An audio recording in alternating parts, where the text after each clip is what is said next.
And welcome back. Tonight we are talking about our top 20 films of the decade. Important. From 2010 to 2019. Oh boy. Very important. Oh boy, oh boy. So, who wants to start? I'll lead us off here. I got 5 honorable mentions because I'm never satisfied with the solid list here. So, begin with San Andreas, a blockbuster I didn't expect to like as much and continue to like more the more I watched it. Very satisfying for my taste. Unstoppable is an unbearable thrill ride in the best way. Very white-knuckled, very intense. I guess you could say it's unstoppable. Yeah, you could, yeah. Who's in that? Denzel Washington, Chris Pine. It's about a runaway train. Right. Tony Scott's I final. thought it was a bus. No. Speed? That's Speed. Keanu Reeves is in it? Yes. Okay. Yeah. No, this is a train. The final film from Tony Scott, rest in peace. That man did a lot of great things. The It remake. Oh. That's Really? Wow. Yeah. Probably one of my favorite remakes. It's better than the miniseries in nearly every way. A strong kid cast, tense scares, and neat coming of age tale wound up in all that. One of the best of the decade? Yeah, I think That's so. up there. I think so. It's That's an up there. honorable I mention. respect Honorable that. mention. Dang. Dunkirk, a unique Nice. war film. A pretty unique war film. You can definitely tell there was a vision behind it. And it's, again, intense. There's a theme going around here, intensity. I like the intensity. You could tell it was a movie, too. Sure. Yeah. Especially sitting in the theater watching it. Yeah, you can look and be like, yep, this is definitely a movie. I'm sensing some opposition here. It has a vision. No, there's going to be opposition when I reveal a director that is not in my top 20. Oh, boy. Oh, And finally, Annihilation. Really? Yes. This one was pretty good. This one was a doozy. Good sci-fi adventure, but it was so much more than that. It was scary. It made you think. Had an amazing atmosphere. It's just totally wild in every sense of the word. And that'll do it for me. Got any honorables? I didn't pick any. Okay, so I don't have any either. You don't have any either? Okay. On to the top 20 of the decade? All right. Oh. For sure this time. For sure. Do you want to do your first one? Oh, Might as well since you're I there. guess so, since You're already flowing. I'm already flowing. Okay. Just Number keep flowing. 20. Nick's number 20. Oh, boy. Is The Dead from 2010. This is probably one of my favorite horror films and easily Really? in top 5 zombie films. Top 5 zombie films? Yeah. Top 5. Yeah. It's a very well done film. Low budget thriller from the Ford brothers. Zombie outbreak in Africa. Just a road trip movie. These two men trying to trek their way across zombie infested African plains, and it's great. Suspense is always brewing, or it's always going on at some point. Mostly because they managed to have zombies in most every frame in the movie. So that you get the feeling they're always right on the tail of the characters, and they can never sit down for too long. The effects are good. The acting from the two leads is dependable and reliable. And above all, I see this as a champion of guerrilla filmmaking, because if you look up the making of this movie, it's almost crazier than the actual film itself. These two brothers from England, they had a dream of doing a throwback George Romero style zombie thriller, and they managed to do that at the cost of not only low budget and extremely I don't want to say inadequate terrain, but like a not so suitable filming location. But they were approached by bandits. All the crew was coming down with disease and so forth. They were going hungry and all this kind of stuff. One of the four brothers had nightmares afterwards. But, Me too. But still, they came away with a very solid zombie movie that I think is worthy of being commended for just getting done at all. It's quite the achievement in that respect. Cool. Have you seen this one, Ryan? I have this one. Oh, I you have bought it at Walmart, and I felt like it was a huge mistake. Can I borrow it? Yeah. I'm curious. Yeah, you can see it. I'm curious. It's not a bad movie. It just was not for me. Yeah. Okay. Okay. I was jiving with it. Yeah? Fit my requirements. I'm glad The you African liked it. landscapes and how they depict the zombies. Black. No, not black. Very demonetized. You gotta get one of those. No, diversity. Oh, fine. Demonetized? More like diversity. Okay.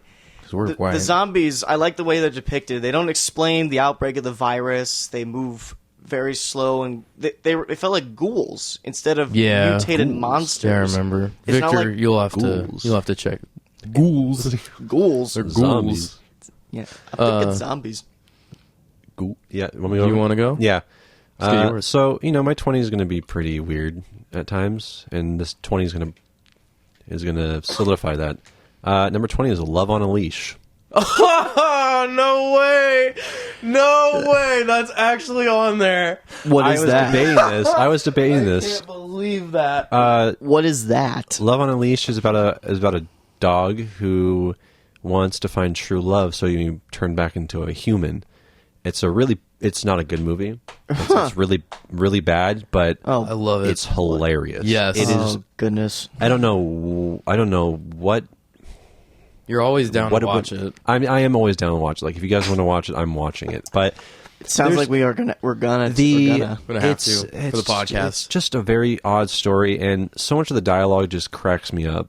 It's going to be one of those bad films I'm going to watch for the rest of my life, and it's never going to get old.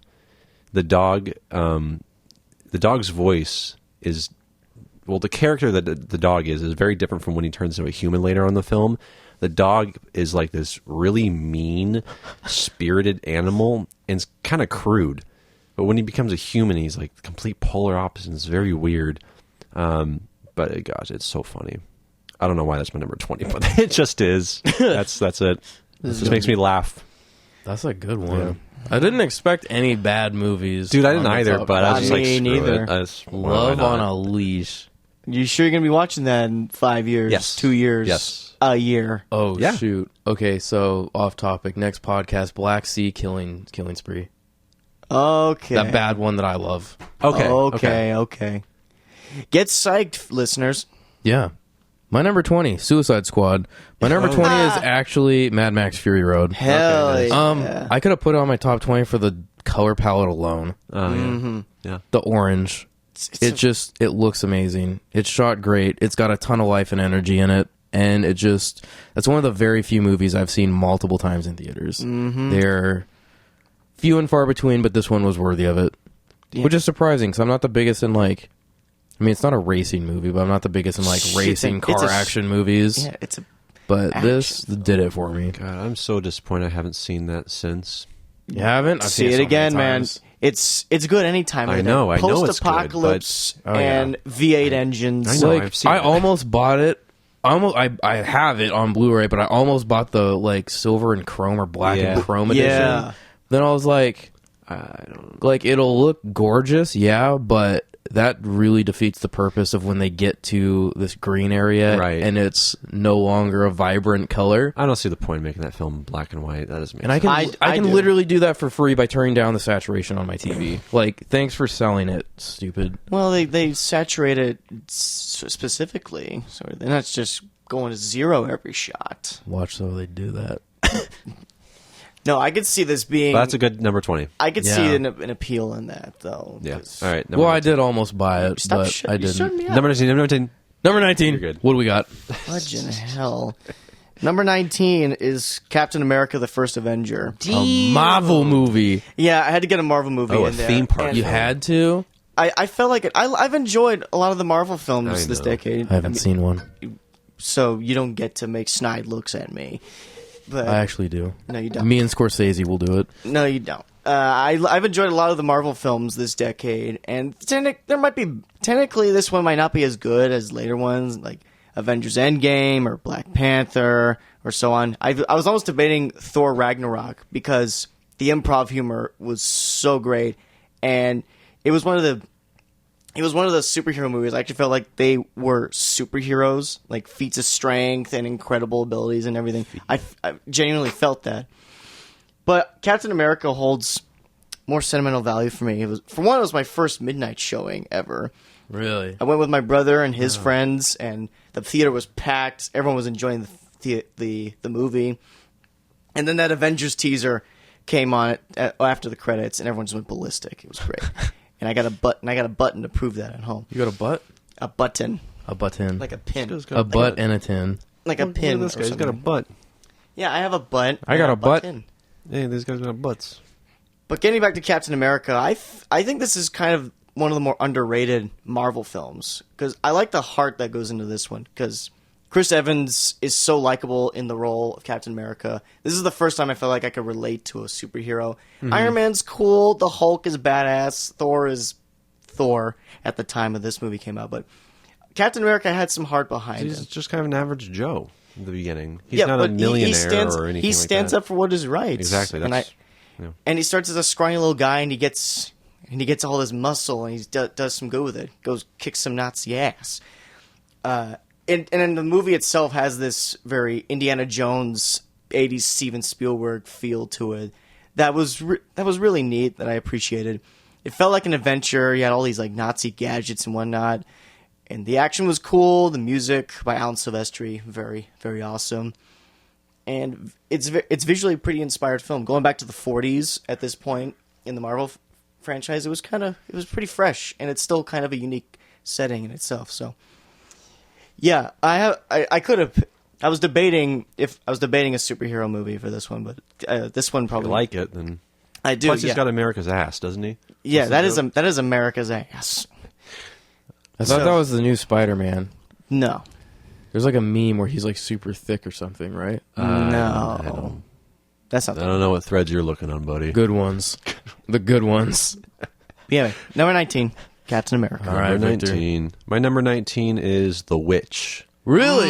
Yeah, I Whoa. think this kind of, especially for like art house horror, this was one of the first times I was like, oh, okay, I get it. I get it. I You like can you this. can make a horror film, but also, you know, I haven't seen a lot of horror films, but when I was first getting into film in the later half of the decade, this made an impact on me just because it was so different and so slow and very very sinister at the core of it, and it just kind of changed my perception of like what horror could be. And I haven't seen it in a while, but it left a pretty good impact on me, and I remember when I saw it with you, and just like all those very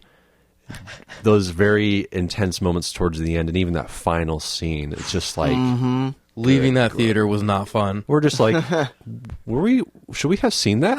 What the hell happened? But yeah, that's a very good film. I think I might like The Lighthouse more, but that is like, yeah, that really hit me. Stuck with you. Yeah, absolutely. Got an impressive vision It behind does, it. it I like does. that's another like vision movie. This where you get like this director knows what he wants. Exactly. He knows he is going to be one of the greats. He really is. Eggers Once he is hits unreal. Once he hits mainstream appeal, like there's no stopping him. I feel The Witch, even just a basic thing like how the dialogue is written, like period accurate to a T, for as far as my knowledge takes me. It is. His authenticity is unparalleled. Great. So good, you need subtitles for it. Pretty much. Yeah. Pretty much. Especially for the dad. God, that's the Yeah. thickest accent. That's my number 19. You're up. Good 19. My 19 is Batman v Superman. It's Blade Runner 2049. Oh, I mean, yeah. like, do you even have to like say why I like No. it? No. The cinematography and old Dennis's direction. Yeah. Dude, give me a break. It's so good. It's just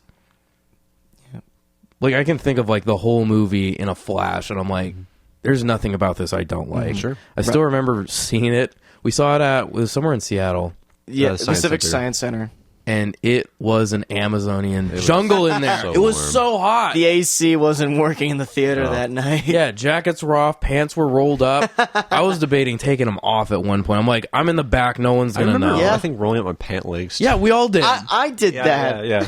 Yeah, the whole row. We were like, you know what? Pants are coming up. Yeah. Base borderline coming off. It was a summer night, wasn't it? No, it was winter. No. It was a November night. Yeah, it was just they had the heat blasting in there. Oh. Why? And we got like Why? way in the back, so the heat all rises up to Yeah, us. yeah. And as the theater like filled up, it's like it's getting kind of hot in Yeah. here. What the hell's happening? I was like, dude, I'm gonna end up with kidney stones. I'm gonna get so dehydrated. Shirt was soaked, back was all wet. I was like, this sucks. Yeah. That's my that's my Yeah, rating. the Hans Zimmer score, Gosling's acting, Harrison Ford's acting. Good lord, man. or lack of acting. No, that was no, I'm kidding. acting. It's good. That's just the common complaint. Well, screw him then. Screw him then. What's your 18? My 18. My A team. You got Nick's number 18 is the A Team movie. Psych. It's actually Dread. Oh, Dread 3. Dread is fun, dude. Yeah, that's fun. Dread, so cool. A shame that it bombed. A shame there wasn't a sequel. This film dude, it has, did a lot of great things. This is the movie that kind of cemented my love and interest for genre filmmaking. I loved genre films up until that point, like stuff like Starship Troopers or Halloween, stuff like that. And this was also before superhero movie, like comic movies. This is like in the middle of it, because 2012 you had Dark Knight Rises and the Avengers. This like just when it was like this came out going. right in the middle of them. Dread is so cool. It works on so many levels. Its world building is great for how limited the location is. Its characters are rich and plain badass. Carl Urban's commitment, never taking off that helmet and that scowl, just iconic. So cool. Bloody violent action, kind of very RoboCop-ish. So cool. And the synth score, the art style, it's got so much appeal behind it. It's one of those movies you think about it and you just want to watch it immediately, or it's just you can pop it in at any time and it's a good time. Gets in and out real quick and it leaves you feeling satisfied and substantially uplifted. Sure. I love the universe, just the atmosphere, everything. Yeah. You make a great game. Dude, It really would. Cyberpunk. If we can't get a movie sequel, let's get a video game sequel, Ghostbusters good. style. Cyberpunk. Oh, yeah. Cyberpunk is the game. Cyberpunk. Which got delayed till September, by the way. Oh, What? yeah. That's so, yeah. Oh, Yeah, that sucks. BS. What's your All number? right. 18? My number 18. I mean, 19. No, 18. 18. I don't know where we're at. All right. My number 18 is Under the Skin. Whoa. This is another one I haven't seen in quite a long time, but I remember I was watching it basically by myself because my ex at the time fell asleep watching it. And I was just sitting there, and I was just like, oh my gosh. It was because it starts off very abstract from what I remember. Yep. And the repetitiveness that happens somewhere in the very beginning, if I remember right, it's ScarJo. She's picking up these men, and it's all non-actors. They're real people being picked up. I'm pretty sure, if I remember right. And then they are brought into this dark void, this black tar, and it's very weird and abstract. And I just remember this was around the time when I was getting into more films, and it really just struck me because it was a film that I remember watching and never understanding. I was like, what on earth does any of this mean? But I think it was like around the time when I was digging in and trying to figure out what certain images meant and metaphors and themes. And while I hadn't seen it so long, it's still one that those scenes of those people walk into that black liquid, creepy shit. It's just like, and then what you see afterwards when they get in that goo, that's intimidating as all hell. and the score too. I was just like, give me a break. Scary. Nika Levy, she's like a force to be reckoned with, and she hasn't even scored that many films, and it's just like unreal music. And I could go on about her scores, but that's my number 18. Yeah, this is the definite clear-cut art house type deal. I didn't even mind the lack of a plot, really. Yeah. Just it was very much. I mean, the plot was like her life, basically. Yeah, it's just not a direct plot. Sure. But even then, this is like a good mood piece to get wrapped up in late at night by yourself, like you said. Yeah, I watched practically. it. Yeah, I just watched it last year. I was quite impressed with it.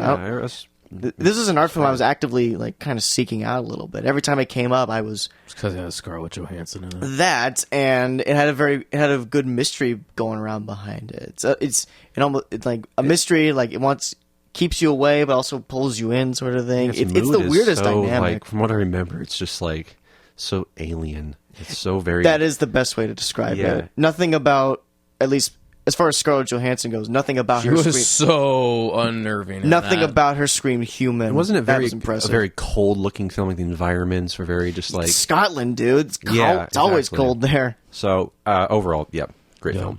It's a good one. My number 18, this is going to be the last joke I do, but number 18, Tony Hawk Pro Skater 4. Oh, That's not even a movie. Yeah. My number 18 is A Most Dangerous Method by David Cronenberg. Oh, wow. Ooh. I love this movie. Okay. It's just modern Cronenberg. It's not sci-fi. There's nothing nuanced about it. It's just really, really well shot with brilliant writing. And it's that simple. It's just the writing is so good, and Cronenberg did such a great job with the writing. He didn't write it, but directed the writing so well.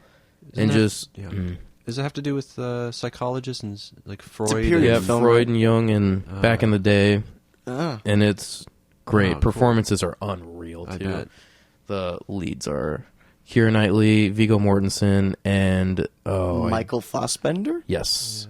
They are incredible. Oh, It's yeah. so good. The interactions between Freud and Jung are just... Ugh. It's just really, like, I couldn't keep up with all of it, but this is real heady conversations, and you're just like, the way they carry themselves and talk to each other, it's like, they're embodying what psychology was back in the day. Oh, I dig it. It's just really cool to hear, like, outdated theories and the start of theories and how, like, they were conceptualized. That's cool. It's so neat to listen to it. I love that movie.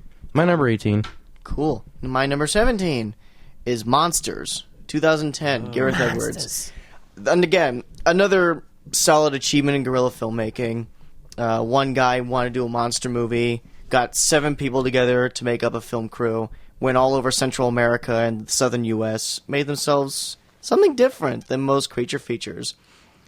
Doing a story that's essentially after the monster movie, picking up the rubble, trying to build lives together. And at the same time, it's a road trip romance film, and I was feeling it. It's another good mood piece. You get a good sense for the world building, the atmosphere is there.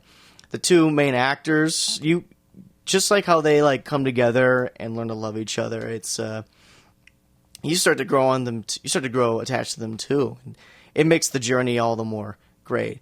And I like the effects in this movie for being done basically by one guy with home computer programs. Really? Yeah, Gareth Edwards did all the effects himself on the home computer. So like creatures, put in tanks driving on the street, crashed helicopters, ruined buildings, that so on and so on. All of that in an hour and a half picture. It's very commendable, and it looks pretty good too. Not too bad for how CG heavy it is. And one of my favorite scores ever, John Hopkins' score is euphoric and atmospheric. It's great thing to listen to when you're studying or on those solo walks in the park, or even just sitting quietly in bed, sort of thing. It's very relaxing. It's very comforting, homing, just like the picture itself. Dang. Nice. A nice warm one. I would need to Warm see that. fuzzies. Yes. Okay, my number 17 is Columbus. This is a film I only saw once back at SIF Festival in Seattle. And it's a very simple story, but I think what I liked about it most was its the way, or it's just its cinematography in general. It's the way it has to do with a lot of the architecture in Columbus, Ohio, and the way they showcased the architecture there was something that when I saw it, I was like, wow, I would love to be able to do something like that. It's another one of those real simple art house films, but I don't know why it stuck with me so much. I think it was just the very meditative nature of the film and the way it was put together. There was also a line in it that really stuck with me. It's the scene where the 2 main leads are looking at this building, and Haley Lou Richardson, she's the main actress in it, and she's being asked why she likes this building. Like, what about it does she like? And she goes on to say, like, oh, I like the style of the house, kind of just the very surface level technical aspects. But then the lead's just like, no, like, why do you really like it? Like, tell me why you like it. And it was more like, don't tell me the surface level. Tell me how it makes you feel, like the emotions that it makes you feel from just a building. And that made me think a lot about like art and just what I'm looking at and just life in general. Just like stop looking at it just for its surface. Like, what is it really telling you? Like, what are you really feeling about it? So that really stuck with me. That was like the main thing. I was like, Sounds like it. yeah, I was like, wow. I like that a lot, and it's just a very peaceful film. Just people talking about buildings. I mean, there's more to it, but there's not much drama at all. It's very, very quiet, Right. very nuanced. I can see that. Yeah. Very good, very good. That's my number 17. It's always weird because I just saw one, but it's always weird when there's a movie with like basically no conflict. Yeah. It's like it's really relaxing. Sure. Yeah. Like this is just gonna work out. For me, it gets kind of stressful. I remember I Does it? yeah. Dude, I remember I watched opposite something. I remember I watched Patterson with Adam Driver, maybe a year or so ago, and I was really liking it. But I just couldn't help but think, okay, when's it gonna go south? What's gonna happen here? Can you flip the switch now, please? I can't take this stress anymore. Your brain's please, buckled into that come on, traditional man. 3-act structure. Something. You're like, I know the climax is coming any second. Where is it? Yeah, Where is it? come on, Conflict. come on, Hit me come on, already. Come on. Oh, another good thing about this too, I forgot to explain, but the two leads, it's a man and a woman, but it's not like a romantic relationship. It's more of like this real true friendship, and that was like kind of weird to see because not weird, They but always go for that. right there. Movies. There's gonna be like a bit of romantic tension, but it's always Yeah. in movies. I think maybe you see it, but at the end, it doesn't turn into any romance. It's just like It's platonic. All it's the way platonic, and that's really Wow, cool. movies don't do that. Yeah, They should do more rarely of that I've that. seen. So I mean, I like a good romantic get together. yeah, But yeah, yeah, but- more platonic friendships. So I mean, the female character doesn't always have to be the love interest. yeah, yeah, It's refreshing to hear that one is not like that. right. that's good. That's good. That one's good. So, and I think that guy only directed that one film. I think it's short films, but either way, very strong. He's debut. doing another one. Yeah. When did that come out? 2017. Okay, Oh, I he's didn't got. know it was that new. Yeah, I think it's on Hulu. And you can get it on Blu-ray, obviously. Right. But yeah. Yeah. Anyways, He's got time. He should do another movie. Yep. My number we're on 17? Yeah. Okay, my number 17 is Parasite. wow. Ah, I wrestled with this one. I was like, it's so new. I don't want to do it. Yeah. But I've seen it twice now, and it's stuck with me, and I think about this movie almost every day. Wow. That's surprising. It's just, I don't know what it is. It's not so much the story or the characters, it's the symbolism behind all of it. Sure. And it's just one of those ones where it's like, I really like it, but my brain is like, this is one of like the bigger movies of this decade. And I just Okay. gotta appreciate it for what it is. I like that. neato. Super well made. And then watching that video that was passed around about the director and how much detail they put into it, like, because I noticed it when I was watching it. There's this conversation between two characters, and a truck rolls by right after someone makes a really good point. I'm like, dang, that's great timing on that part. And then the director explained they shot it a ton of times until the truck landed right on the punctuation. And I'm like, oh, so they did intend on that much detail Wow. and paid that much attention Was it to what for they're any, like, doing. any deeper subtext, or was it mostly just, oh, okay. Yeah, it was to say that this is an unsubtle moment because something just whoosh rushes by. And it's supposedly the character's emotions of being overwhelmed. I love it. I was like, wow. I really need to see that. That's... My number 17 Sweet. is Parasite. Okay, on to the 16. Mine is Black Klansman. Damn. Black Klansman. Yeah, this is one of my favorite kinds of higher echelon like type Racism? films. No, not that. It's when you use like basic genre appeal to get your message across, and I think this movie does that really well. Watching it, it feels like one of those 70s blaxploitation type movies. It's a cop story. They're bringing down the Ku Klux Klan, and it feels very sleuthy, kind of Shaft like sort of. But Spike Jonze being Spike. No, not Spike Jonze. Spike Lee. Shit. Whoa. I derailed the whole thing. Spike Whitewashed. Lee. I can't tell the difference. Spike Lee being Spike Lee. He's going to raise a point after hooking you in with such a detail, and it's very effective, especially the ending. Just a big gut punch to the state of racism in this country. It's really effective. And besides that, it's a very good thriller, a very good mix of everything. You have a very charismatic performance by John David Washington, and you have a very awesome supporting performance by Adam Driver. Topher Grace as David Duke. I did not expect that to work as great as it does. He's amazing. The direction's great. The score is good. The 70s period details are nice to look at. It's very well done. I plan on watching it a couple more times, hopefully. I plan on watching it once. I haven't seen it. I recommend it. I need to see it. Yeah. It'll look good. All right, my number 16 is Cemetery of Splendor. This was a Thai film that I saw quite a few years ago. And this one's very hard to explain because it's very dreamlike, very slow. A film that you could probably fall asleep to be honest. In a good way or a bad way? In a good way.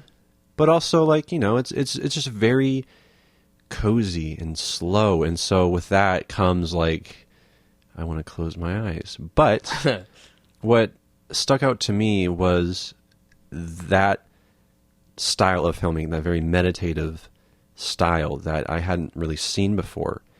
And that was like the main thing that stuck with me, was that the style of filmmaking, and going further into this director's filmography, which I'm not going to pronounce because I would butcher it. I'll try. You're going to... But he carries that through many of his other films, and it just it's just one of those styles that I was like, oh, you can do it that way. That's nice. I like that. And there's one scene in particular. It's like this very long take, and it's just these people sleeping in these nursery beds in this very dark room, and between each bed is these pillars of a light that fade in and out different colors, and it goes on for like 5 minutes, and that's it. And all you hear is a buzzing of the fan. And it was just such a beautiful moment, and that's the only reason why it really stuck with me. I was like, this is one scene. Not the one scene, but like that in particular, I was like, damn. And that kind of got me into like, can I do one takes? I want to do like really slow things. Actually inspired, I think, one of my short films from a few years ago when I first started to make short films by myself. Cool. Yeah. Cool, bro. Dang. Yeah. Big inspiration. Absolutely. Based on what you like from that, you need to watch Hotel Monterey already. I know, dude. You would be all about that one. I already know it would be... I already know it's my jam. I already know it. It is. Yeah. You're going to love it. Wow, 16. Okay. Another one that I wrestled with, but I could not bring myself to not put it on my list. Joker. Damn. Oh, Another okay. brand new one. Wow. It's just, I really connected with the atmosphere. Yes. So much. It's such a dark and just ugly story. Yes. I don't know. In the best 70s kind of way possible, I feel. Yeah. It's just, I don't know. And the way it was shot was beautiful. Totally. And there's just, the score was unreal. Yeah. All I can really say about it is the atmosphere of the movie is great. And I just couldn't get enough of the atmosphere. I was like, it's so moody and just brooding, and there's this ugly thing is under everything. Yeah. Well, I felt it. See, that's what I felt too. It's like I didn't really think the film was that great, but no, the atmosphere. That's why it's on your top 20 list.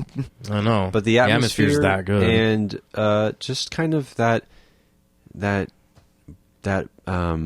you can tell something's gonna happen. Like, you know, it's building up to something, and seeing those violent acts and seeing how gritty it gets, I think that was my favorite element of the film. Yeah, the violence was so raw too. The violence was raw, and it added to the world and the story around it. It did. Like, it didn't make the film, but it really added this dark touch that you know, everyone loves dark, gritty superhero films, but for this one, I get it, because it felt they were trying less to make a superhero film. Yeah, they were trying to make Mean Streets more than The Dark Knight. Todd Phillips is literally just like walking behind Scorsese wherever he goes. Well, it's not. I gotta show you guys a good it's not gif. a bad. If you're going to imitate someone, they're not a bad target for imitation. And Joaquin Phoenix, of course, he's unreal, exceptional, wonderful. It's just such a creepy. It's just such a creepy idea, and it's like grounded. It's like people have been that unstable. Yeah. It's just creepy. I dig it. I really dig it. The best kind of uncomfort. Yee. 15? 15. Yep. Yeah. Number 15. Number 15, Drive. Drive. I watched this again lately after the longest time, all the way through. Mood piece again. I like mood pieces. Mood piece. But this is one of the first mood pieces that I watched. I can recall because when I first watched it, when it first came out, I was thinking it was good, maybe a little too artsy fartsy, but pretty good. Then when I got older and started making films, learning about films, it clicked for me a lot more. And the mood it gave off, I started to connect with the older I got. Just it's a story of this getaway driver who at heart feels very alone in the world, and then he meets his next door neighbor, and he feels he has a connection. He can quit this life and just be with her. And it's got a lot of thematic parallel going on in the story. Great acting, a couple good action sequences for good measure. The soundtrack, not too bad, actually quite good, very euphoric. Really gets you enveloped in the world of the driver. Ryan Gosling in particular, I think he's like a modern master of subtlety. You look at his face, you can see someone just brewing under the surface. Yeah. Could be anger, could be depression, it could be sentiment. It's incredible what he can do without much dialogue. I will say, like, the parts where you expect a dialogue response, or at least the weird pauses between sentences, that stuff's kind of like, You're not totally on board with it? sure, yeah, I get why it's there, but real humans don't do that. You have to say something or something, I feel. Human being. Yeah. That was a beautiful part. That's beautiful. That's beautiful right there. Great. So yeah, very very good, and it's like a throwback to all the best kinds of films made from like the 80s and the 70s. You got your crime thrillers, you got your cheesy romance films. It shouldn't work, but it does. A great mix of everything, retro and vintage. Yeah. All right. My number 15 is The Grand Budapest Hotel. Oh yeah. This was the first Wes Anderson I saw, and there's not really like a specific reason why I love it. It's just all around very whimsical and fun, but Yeah. to the core of it, it's it's a very tragic story, and it deals with Yeah. political turmoil and what certain areas of certain people were going through at the time, and how it all kind of comes together at this hotel. But if it's just it's like other Wes Anderson films when it comes to like aesthetic, and he's very all about the aesthetic. Oh, for But sure. besides that, the characters and the dialogue is so very witty and quick. It's such a fun movie. Yeah. One of my favorites. Number 15. I really like that about Wes Anderson. He can make things like the most dark and serious subject matter, but apply a really light whimsy to it. You've seen it, right? I have, yeah. It's been a while since I watched it, but I remember being that way. But just Wes Anderson in general, yeah, that's quite a talent he has there. Yeah. I should be mad this couple's getting divorced, but I don't know. It's like, oh no, not again. Yeah. Nice. Yeah. It looks gorgeous. I need to see that one too. Yes, Does you should. I'll let you know. colors. 15, Django Unchained. Nice. Oh, there you go. I got so amped after watching this, I had to show it to my dad. I was like, you need to see this. This movie is insane. Had you seen a Tarantino? Up until that point? I don't think so. Okay. Because okay. it's just like all my parents heard about Tarantino is what the news would say. So they're like, that doesn't sound interesting. Oh, Super yeah. violent. Yeah. And I'm like, dude, watch this. This Sure. is so good. My mom comes in halfway through. We're all just watching it. And by the end of it, everyone was laughing with him with his giant cigarette thing, smiling with Yeah. burning behind him. That's and great. Oh. It's just, the writing's so good. It's such strong written characters. And I mean, the two leads are... Yeah. Yeah, man. Yeah. That's a buddy partnership right there. It's real good. And I just cannot get over the writing. And all of Tarantino's movies are shot just like perfectly. Freaking They're good. beautiful. Beautifully shot movies. Love them. Django Unchained is great. Yes.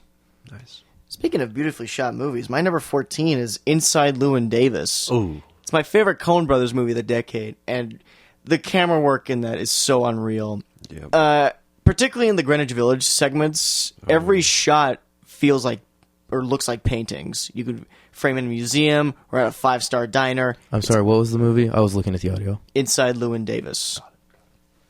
It's incredible. It's incredible visually. Color palettes, locations, production design, costumes. You definitely feel that folk music atmosphere of the time. And also, exceptional performances. Oscar Isaac, he's a character that's hard to like, but you at the same time feel he needs a freaking break. Every bad thing that could happen to him does happen to him, and you just want to either throw him some money, give him a hug, or make him some coffee. Just help him out a little bit. Yeah. The sympathy is real with him. He is one of the best actors of our generation, I feel. It's just incredible, no matter the role he plays. And yeah, you got really funny performance from Justin Timberlake and everyone else. Driver. And Adam Driver, yes, of course. Small part, but great. Carey Mulligan, like the 180 from Drive. Very funny there. John Goodman, Garrett Hedlund. Just great acting. Like, no matter... Again, the roles could vary in size and scale, but... Goodman was... Oh, yeah. That's but they do it so well. And the Coen Brothers writing is really funny. Yeah. It's always funny. It's got that dash of realism, but also it's kind of out there. It's like hyper-realism. It's hyper-realistic, sort of, I think. And it's great. I like it a lot. And it's the folk... And all the music in the movie is incredible. All the original songs written up. Just so well done. I probably would buy that soundtrack at some point in the future. Oh, yeah. Good. All right, my number music. 14. I think I could have put this a little, like... Oh, no. Guilt. Here we go. No, like, the regret I feel like this could have gone near, like, maybe 18 or something, but I think I might have forgot about it. But Spring Breakers. Spring Breakers. Hold on. Do you like this more than Beach Bum? Well, I've only seen Beach Bum once. Okay, so I need to see this then. I was just curious because I love Yes, Beach you do. Bum, Yes, and you if do. you really like Spring Breakers, I'm like, yeah, it's I might connect. it's it is a very obnoxious and loud and gaudy film, but the way that it kind of observes this party culture and alcoholism and just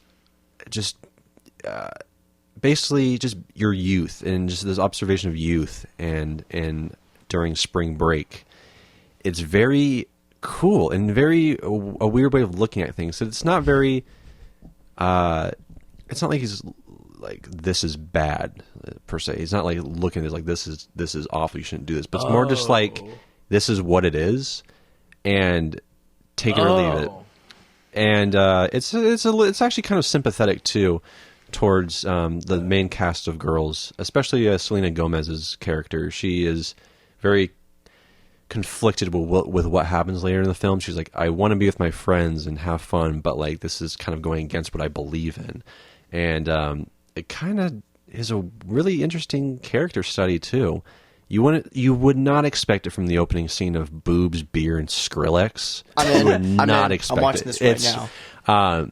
But like, I genuinely really like this film, and it just goes off the rails towards the end. Gucci Mane is in it. He plays kind of a very interesting character. But and James Franco's in it. He could fit right into Beach Bum's world. Absolutely. I think I forget his name, but he would fit in right with McConaughey there. It's a very fun film. A lot of people hate it, but it's... So let me get this straight.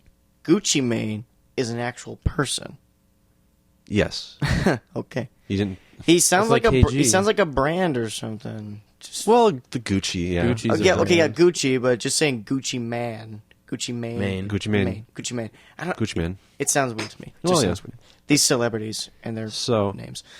I love it. 14. Dang, man. 14. Didn't expect it I to know. be in your top of the decade. But it's one that's like really special to me. It's also A24's first film, right? It is one of their first, or Oh, their wow. first.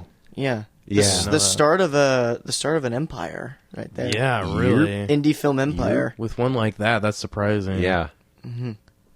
Oh, man. 14. Once Upon a Time in Hollywood. Oh, dude, yeah. 2 Tarantinos in a row. Oh, goodness. 2 very, in a sense, similar buddy movies. Yeah. And I just thought Hollywood was just slightly more enjoyable than Unchained, which is crazy to me because Western versus just like A hangout film. Hollywood. And it's a but hangout dude, film. the writing is just a little bit better. It's just a little bit stronger. I connected just a little bit more. Not only is it a good like buddy, just like pal movie like me and my boy, but it's like it nails. I've never seen a movie nail the like I'm getting older and the things I like are slowly shifting. Yeah. I've never seen a movie capture it as well as this, which is weird saying because it's a Tarantino movie. But yeah. it's just, I mean, just seeing stuff like, oh, getting older, can't do this like I used to, can't really nail this. And then you're starting to see like, okay, I can't do this as well. And the younger people are doing it better than I used to. It just nails aging so well. And I just was like, I was emotional watching this movie. Never teared up, but was emotional the whole way through. Yes. So I'm like, Absolutely. dang, I'm getting older too. It makes you feel good, and it's a drastic change, or not a drastic, but like a very sight-catching change of pace for Tarantino. Huge. It doesn't get violent until the end of the movie. It's The violent. rest of it is this buddy partnership and the changing world aspect. Just incredible. It Yeah. just really worked for me. Since I'm creeping up to my 30s, I'm like, yep, aging is a thing. Yeah. I'm very aware of it, and this movie is hitting me right in the aging spot. It's official, buddy. I'm a has-been. My has-been. Hitting me right in my tree trunk rings. Absolutely. 13. Lucky number 13. 11. Kind of lucky. 11. Not really. It's 10 Cloverfield Lane. Damn. Oh, not the... Okay. Yeah. Sure. Yeah. Sure. So, I'm going to say it. I love J.J. Abrams. I love how he operates. Directing movies, producing movies. He's great. And such a brilliant move, hiding the production of this movie under a Star Wars production, and then coming out and saying, with a trailer saying, hey, Surprise! It's coming out soon. That's how you do it. Yeah. I like the first Cloverfield movie a lot. It's a great giant monster movie. I am shocked that this one beat it out. That was last What the decade. heck? Oh. Yeah. Never mind. Yeah. But Okay. yeah, I was more sense. I was looking forward to this one because it was it was noticeably different. No giant monster, new characters, new setting, not found footage. And I dig a good mystery. It definitely has had a mystery going on even before you watch the movie. And then the movie starts up with that Bear McCreary score. Just it hooks you in right away, unexpectedly, and the visual storytelling with Mary Elizabeth Winstead's character. And then you're in that bunker the whole way, and it never gets boring. Somehow It never gets boring. You're always thinking, what's going on? What's up with John Goodman's character? What are those noises on the outside? It's crazy. Fantastic acting. Like Goodman, one of his best roles. So intimidating, very unpredictable. And funny. Really funny. he's funny. He's funny. And Winstead channeling her inner Sigourney Weaver. So cool. And then that twist hits at the end. I loved the twist so much. If you could see me... the big nut. I had the big nut. I during had the big twist. nut. If you could see me... You guys saw it, but listeners, if you could have seen me the day I saw this movie in the theater, I was bouncing up and down off the sidewalk. It was I crazy. remember being blown away. I was totally blown away. So, oh man. It put me in a sci-fi mood, put me in a thriller mood. It reminded me that a great twist is fucking great. When it's when it's great. When it's a great twist, And you love it. unexpected. It's But it makes sense. Yeah, Like love it. Love it. yeah, they kind of hint at it for like Right. the They whole do. movie, They do. and then when it finally drops, after you're like, okay, the whole movie's done now. It's Yes. over. Yeah. It's not gonna happen. Yeah. and it's just right in your lap. just her coming out of the bunker and seeing that ship off in the distance. You're like, Yeah. Dude, Yeah. I couldn't believe it. is that a drone? Is that like a balloon? Oh no, that's alien. Is that a cloud? Oh, my God, we're being invaded. What a great reveal. yeah, Fantastic. that climax, and it's just a short little bit, and it Yeah. It could be a short film all in itself. It really could. Yeah. So good. You didn't need to go there, but you did, and I love you. Come here, give me a hug. Alrighty, ready. My number 13 is John Wick. Really? Oh! Yes! Yes! No way you put a The best John Wick, in my opinion. Simple, gratuitous in its action, but goodness is it beautiful. And wow, is it so well staged and shot. Yes, sir. And this is my favorite because it doesn't have really any of the lore that the second and third film has. It just, I mean, I think if I remember right, there is a bit enough to And they just like hint at like the coins and that Yes. he's a past assassin. Yes. But that's really it. But Enough it's pure. You've killed my dog that my dead wife had given me, and I'm going to kill you. And I love it. good old revenge. And that scene at that shot at the very end when he kills the main Vigo, and it's a slow motion shot where he just walks up out of the darkness and just blasts him. It's that's like, Yosef, actually. yes, Joseph. But it's the way that shot is. It's just like, Yeah. good grief. I love it. It's so good. Bang. It's like, I don't know. I don't watch a lot of action films, but this one I would like. This is my favorite, I would say. Well, as an action guy myself, this definitely is one of the high mark action films of the decade. And so many people try to copy the style, Yeah, too. now every Everyone's action like, movie wants "Wait, to do fight so we don't do scenes." 30 cuts in one fight? Wait, one we have to train fist our fight? actors? Yeah. We train the actors to fight, And then not you the got- editor to fight? Yeah, The so... problem is it's lesser too. Yeah. So, that's my number 13. Incredible. It's such a good It's movie. great, yeah. So much fun. No, go away. Don't. I'm not trying to change anything. My number 13. I want to get you Oh, yeah. on a slow boat to China. Dude, The Master. I cried during that. Genuinely cried. I had to keep tears from hitting my cheeks. And in 70 millimeter, right? Yep. Yep. Cinerama. Yeah. That was beyond powerful. I never really watch like scenes for movies on YouTube. I usually just watch the movie if I want to see the scene. And I watched that scene where Philip Seymour Hoffman sings to Joaquin Phoenix's character on YouTube over and over for weeks. I just remember brushing my teeth one time. I'm like, I want to watch that. I'm just brushing my teeth and just I can't see anything, so my eyes are just welling up so bad. I'm just like, this movie is so powerful to me. Yeah. Him Philip Seymour Hoffman is an absolute powerhouse. dearly missed.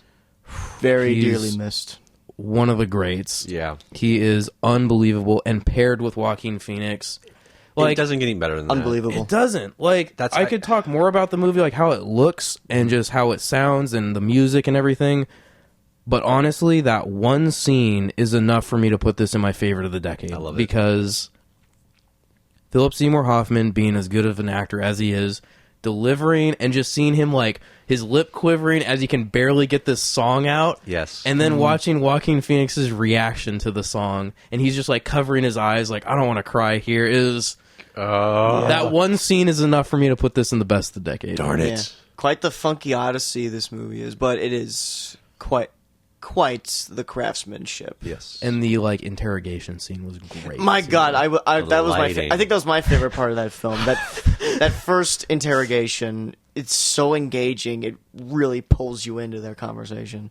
See, I haven't watched it since just because it's so powerful. I'm like, I can only take this every so often. Just talking about it, I can feel like a weight in my chest. It's been a couple of years since I think we saw it. Yep. Now is your time. Now Yep. you got to watch it. Oh, I got to man, watch it dude. too. Is it on your shelf here? I don't have that one. My- I'm going to though. Either. Damn it. I don't have it. Man, oh man. Yeah, The Master. I love it. Nice. We're going to number 12 now. We're almost there. Halfway. Number 12 is Spotlight. Oh. This is a movie. I mean, it was decently talked about, Best Picture winner, but that year you didn't hear it talked about like compared to other movies. But I connected with this film a lot because before I wanted to become a filmmaker, the other career path would have been journalist. I was really into journalism. Investigative journalism. Yeah. At this point when I saw it, I was a year out of high school. I I took 4 years of journalism class, had the best teacher, learning all this stuff, working on the newspaper, learning the protocols, procedures, and ethics of reporting, investigative reporting. And then this movie comes out, and not only is it a journalism procedural, it also tells a very powerful story about the corruption and adultery in the Catholic Church, all the child pedophilia going on. It was crazy. The movie itself is very riveting in the most subtle way. The acting is not even acting at all. They actually felt like real people. They behaved just like actual journalists. They don't Hollywoodize the journalism or the reporting part in any way. Like Rachel McAdams, Michael Keaton, Mark Ruffalo, they felt like just your average people doing their jobs, working the story. And all the while, they're uncovering how far reach this mystery goes with the church, and you're just floored with every new revelation. It's crazy. And I'm big on music right now, like movie scores and everything. Howard Shore, his score is so great. I listened to that soundtrack so much during college hours, writing papers and everything. It has such a great drive, and it's very well composed. You get a good sense for the Boston neighborhood, how everyone's connected to the church in some way. Even a detail like having a church in most every wide shot in the film, just to show like the Catholic Church's looming presence over everything. It was so fantastic. I love it every time I watch it. It really hits me as a child of Catholicism, as a journalist enthusiast, and as a lover of great cinema. Dang. Well put. That one must have hit you real hard when that It did, came yeah. out. I saw this with my mom, and she was just floored, even more floored than I was, because she was a '60s child, and this stuff was big and so forth. That's cool. It still is big. Yeah. No wonder that's in your top of the decade. You're gonna like my number 12, Am I? Let me hear it. The Master. Yeah. Everything he said, but more. and it has. But again. It's been a while since I saw it too, but just the story of Joaquin Phoenix's character, someone who went through the war, has PTSD, suffers with alcoholism greatly in the film. Wow. So much so he's going to drink a gasoline concoction, if I remember right. It was Yes. Is that what you do with camera developer? So it's just like seeing this man who's very lost be picked up by someone who wants to take him in, help him, but since PTA took from cult leaders like Scientologists, L. Ron Hubbard. yes, so Seymour's character, he might not be all genuine, maybe not, but it's this like connection between the two and their relationship. It's so fascinating to watch, and just the technical aspects are just like, of course, they're perfect. And Johnny Greenwood's score just blew me away. I had a hard time picking this one or Inherent Vice for PTA, but I think this one. Yeah. Ooh. Yeah. I don't know why it stuck with me so much, but yeah, it's amazing. It's an amazing film. So that's my number 12. Yeah. Big emotional. Yes. One thing I'll add, when you said we're talking about Philip Seymour Hoffman's character, this is a good example of a movie where the characters you don't quite empathize or sympathize with, you don't buy into their ideologies or logic, but you're still kind of pulling for them in some regard. It gives you reasons. And what I like is that one scene where that guy's debating with him about his ideas. Oh, when he comes to that house? Yes. Yes. You can tell Seymour's just like, can you just shut up, please? And then he just, you big fuck, and just like goes off on him. And I don't know, something about that moment, just he lets it all go. You can tell he's just like, Yep. You can tell he's sick of it. Exactly, sick of it, and maybe he is hiding things, or maybe he doesn't truly believe in what he's saying. Weak faith. Exactly. Never know. It's just like such a great moment. Yeah, God, I forgot about that one. Yeah. Tons of fun. Oh, good stuff. Not tons of fun, but tons of fun. It's tons of fun. Yeah. Oh, I need to watch it. Anyways, that's it. All right. My number 12 is gonna be The Conjuring. Ooh. Oh. I am an enormous horror junkie, if you know me. Damn right. And this movie basically changed how I see horror movies. Nice. It's because I mean, the scariest horror movie I had seen was Mama. Oh, before then, yeah. That ain't scary. Yeah. And it was a very basic idea, but The Conjuring, it really re-energized and reinvented what like modern horror cinema is. Yeah. And like, yeah, it's a formula that is overused now, but it's Right. because it was so successful when it Yes. came out. Yes. And as a horror fanatic, The Conjuring, the plot, how dark it is, and just James Wan's vision of how to do a horror movie with dark corners in the room, dirty walls, messy places, and then just ghosts in the closet. He just really reinvented modern horror, and he is absolute heavyweight for that. And The Conjuring is the forefront of that whole modern horror movement. Nice. I'm convinced he's one of the best horror filmmakers Of all ever. time? I think probably, yeah. Like he's got that vision. He's got. He can put in a lot of energy into a scene and really milk the tension the most possible. It's incredible. Yeah. Just a long takes of little girls staring at dark corners of rooms. It's unnerving. It's crazy. It's crazy scary. And Joseph Bashara, the score man behind The Yeah. Conjurings and all like most modern horror. I'll never forget the opening title screen with the yellow text. Oh, Absolutely, God, yes. It's so that simple. is like, I remember feeling iconic. genuinely like Yeah. nervous. Like, yeah, after okay, here we go. There's the text of this is a real thing that happened, and then The Conjuring just and just scrolls in with Yeah. this low undertone of bassy, and it's so scary. Yes. He took the jump scare sound and like just amped it up to 10. Yeah. It's everything about The Conjuring is what modern horror is today. Mm-hmm. It's unreal, for better or worse. The Conjuring Yes. Yeah. changed how I see horror movies. I like that. Sweet, bro. Sweet. Number 11, Double Hockey Sticks, Django Unchained.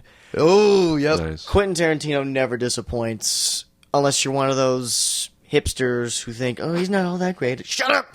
Quentin Tarantino. has a foot fetish. Shut up! Tarantino has a foot fetish. It's the wrong part of the foot. The wrong part of the foot? Tarantino. You don't like the toes. I saw a tweet that some guy was like, he focused on the wrong part of the foot. And it's He just on like, the what does that soles, mean? bruh. What does that? Nevertheless, Tarantino always entertains and impresses at some level. I liked The Hateful Eight was really fun. Once Upon a Time in Hollywood almost took this spot. I think it's just right behind it. It might even switch spots whenever I think about it. But Django Unchained, I think, has the edge because that was like you. That was the point where I started liking Tarantino a lot more. Where I really solidified my liking to his craft, to his style, and so forth. It's like once he really adapted to like wide lenses, and I'm like, thank you, sir. Yeah. Technically, Pulp Fiction might be his best movie, but every movie he seems to get better and better at what he I does. think so. And Django Unchained is one of his mountain peaks. Like he has a mountain range. It's one of the peaks, one of the highest spots. You have that great acting, fantastic acting. Always. Christoph Waltz, his wit My hero. and his demeanor. Jamie Foxx rising from tyranny to become a true badass. Leonardo DiCaprio, the most disgusting, vile, but entertaining human being you could watch. cut his hand in that one scene. No I don't know if you way! guys knew that. Nobody knows that. And yeah, it's a Western. I love Westerns. Tarantino knows how to do a Western really well. The camera work is amazing. The odes and homages to classics and cult Westerns of old, really well done. And the soundtrack, really good. And the action, when it comes around, satisfying as all hell. Lots of bullets, lots of blood. The humor, when it calls for it, it's great. And it's so offbeat, entertaining fun. It's so great. So great. And Tarantino's cameo, and that's pretty darn funny. Yeah. One of the like Australian slave drivers. Yeah. Totally. Goofy. Yeah. The way how the original Django himself makes a cameo. I forgot that. Franco Nero. It's fantastic. I loved it. The D is silent, after all. It is. Bazoingo, the B is silent. Zwingo. My number 11 is The Irishman. Oh, a brand new one. Brand for the spanking top of the new. decade. I already talked about this one in the best of the year, so I'm not going to go too far into it. But I mean, people might have not seen that one. that's Might true. Just watch this. Why don't you go into it? Why don't you get into it? a Oh little gosh. Say everything you said in that, but again. Maybe I can say it better. Hopefully, more? Yeah. I just like this approach to a very crime-heavy film. I like that it's not focusing too much on that. While yes, of course, the build-up is like mostly Fred Sheeran. Oh, I was about to say Ed Sheeran again. Frank. Frank Sheeran. Fred? Did I say Fred? Oh god. Fred. Fred I can't Sheeran. even like this movie anymore. Frank Sheeran, his going from a nobody to being part of this crime family and moving through the ranks and meeting all these mob heads and all the characters that are thrown throughout. It's just overall so engaging. And then I could talk about the last half hour of the movie again, but like that, I want to save that. I don't want to talk about it because that's like one of the most spectacular endings to a film I've seen. Ever? I don't think ever, but like Recently? it hit me so hard. I was just like, I remember just leaving the theater and the two people I was with, they were talking and I was just standing there just like, guys, I'm freaking out. Like such a amazing and sad film when you get down to the bottom of it. It's in the opening tracking shot, forget about it. Dude. In the still of the night, like when you parallel that with the Goodfellas opening, the tracking shot through the restaurant. Oh. Yeah. Yeah, dude. And like you put those two together and it's so Complete opposite. yeah. But it's like I feel like I think he meant to do that. I feel like just because Had to. you have to. And just oh man, it's just so sad but so great. I was feeling it. With the day after, I was thinking about the movie again. I just felt this sadness brewing in me. It really gets to you once the credits roll. Right. And you just think about that friendship that was formed and you're like huh. Okay. Can't believe Thanks, Scorsese. Thanks. have a nice heap of dose of depression. But Dude. yeah. Grandpa Scorsese. And the way the opposite is in the tracking shots, it almost symbolizes like Scorsese's youthfulness in the first one versus his age now in his filmmaking. It all is about kind of observing their past and It's so just Meaty. and reflecting on that and just seeing how you're going to if you make bad choices, it's going to have a ripple effect, and not everyone is going to. Maybe in the beginning when you're younger, people are going to have to stand by you and because you're family, but when you grow up, people change and they see what kind of person you really are, and they're not going to fall for it. And There's meat on this bone. and it's just like, good grief, dude! Like, yeah, Crazy. I love it. So good. That's my number 11. so good. Yeah, there seems to be a theme that we keep talking about of like age and time going by. And my number 11 is no different. There were 12 long years between them making a movie, and Toho finally released a new one. My number 11 is Shin Godzilla. yes. And this was actually, okay, 98 does not count. No. Shut up. So technically, this was my first in-theater Godzilla.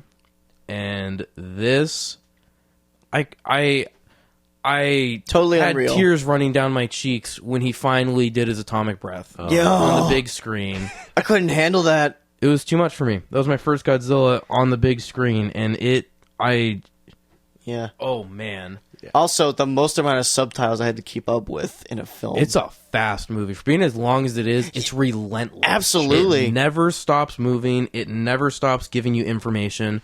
And I, for some reason, dug the way it was not good on theater because we had a mix of the Japanese and English subtitles, so that was awful. There's 4 sets of subtitles. But I dug it on the home release because it's very anime. The way it's like the character names are over the characters. There's the Japanese word. They're going to put the English one over it, and then subtitles. It's very anime. And then the room they occupy. Wait, so in the home release, is it... Because I remember in theaters it was like... Awful. You thought... Because they had the Japanese text, the subtitles, and over that they had the English subtitles, and then the Japanese subtitles of the locations. I just remember the Japanese subtitles being very like big and very like unique, like the way they would show up. It was almost like added to the effect of like the locations and the character. But it's not like that in the home. It's English, so it's less pronounced. I just found out this funny gag. There's just while we're talking about it. There's the character Rendo Yaguchi. He's like the main character of the film. He's the young hotshot politician who wants immediate action right away. There's a running gag in the movie where his subtitles get bigger with the more responsibility he takes on. Does it? His job title keeps changing throughout the movie. It just keeps getting longer and longer. Okay, I heard about that because I was like, that's like that. Then that's not in the home Yeah. release, and that doesn't count because it doesn't show up, right?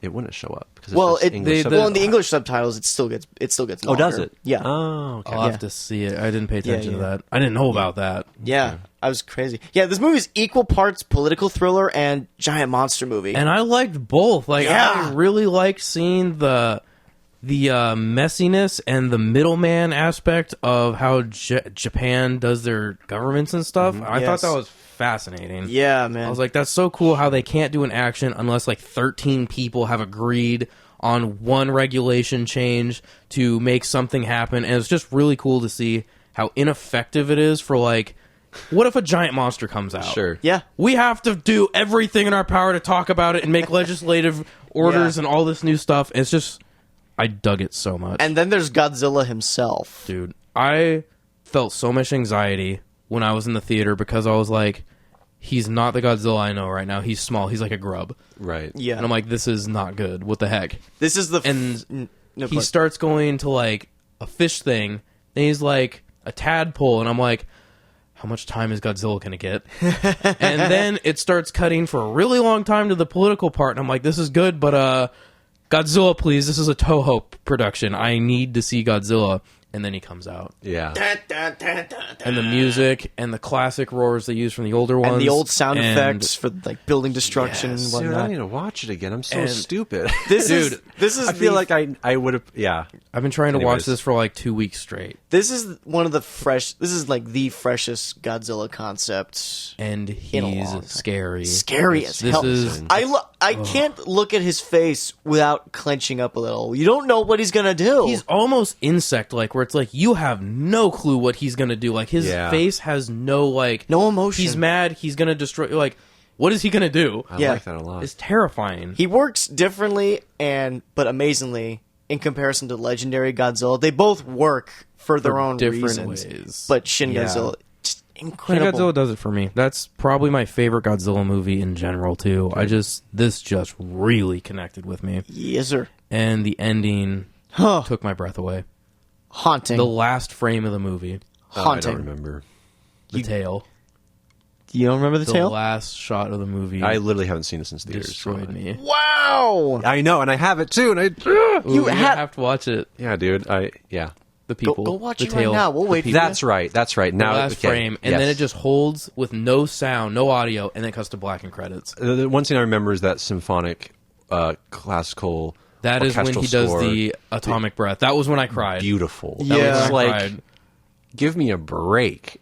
Oh It's man, too much. just thinking about it. When he evolves into his upright form for the first time, that was too. exciting. I yeah. gotta watch it And now. scary as hell also. Because they used the scariest track from the first movie, I remember. Yep. I do remember, this was directed by one of the dudes that did one of the Evangelion movies. Neon Genesis Evangelion. Okay.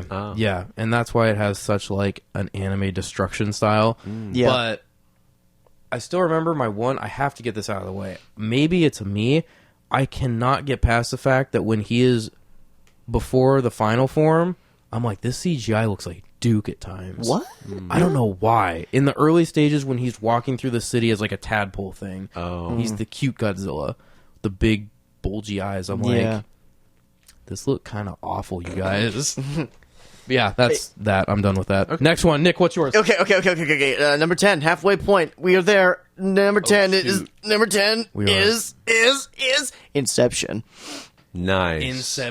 Inception. Wait, Inception. 2010. 2010. I thought it was 9. No. Dang. 2010. You can add it.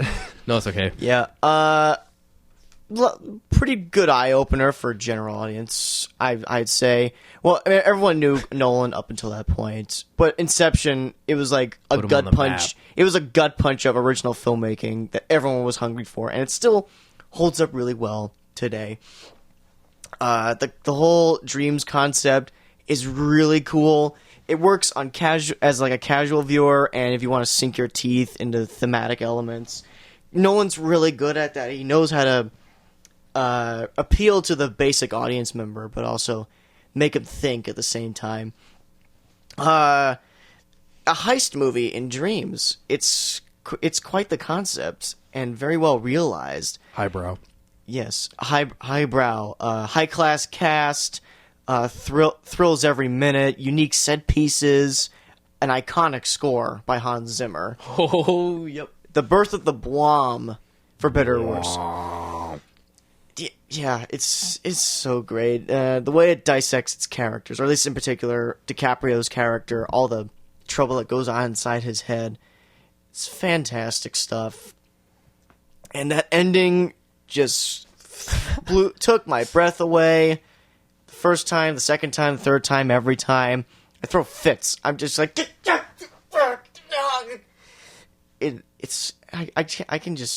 I think you might sum it up better at some point. I don't know.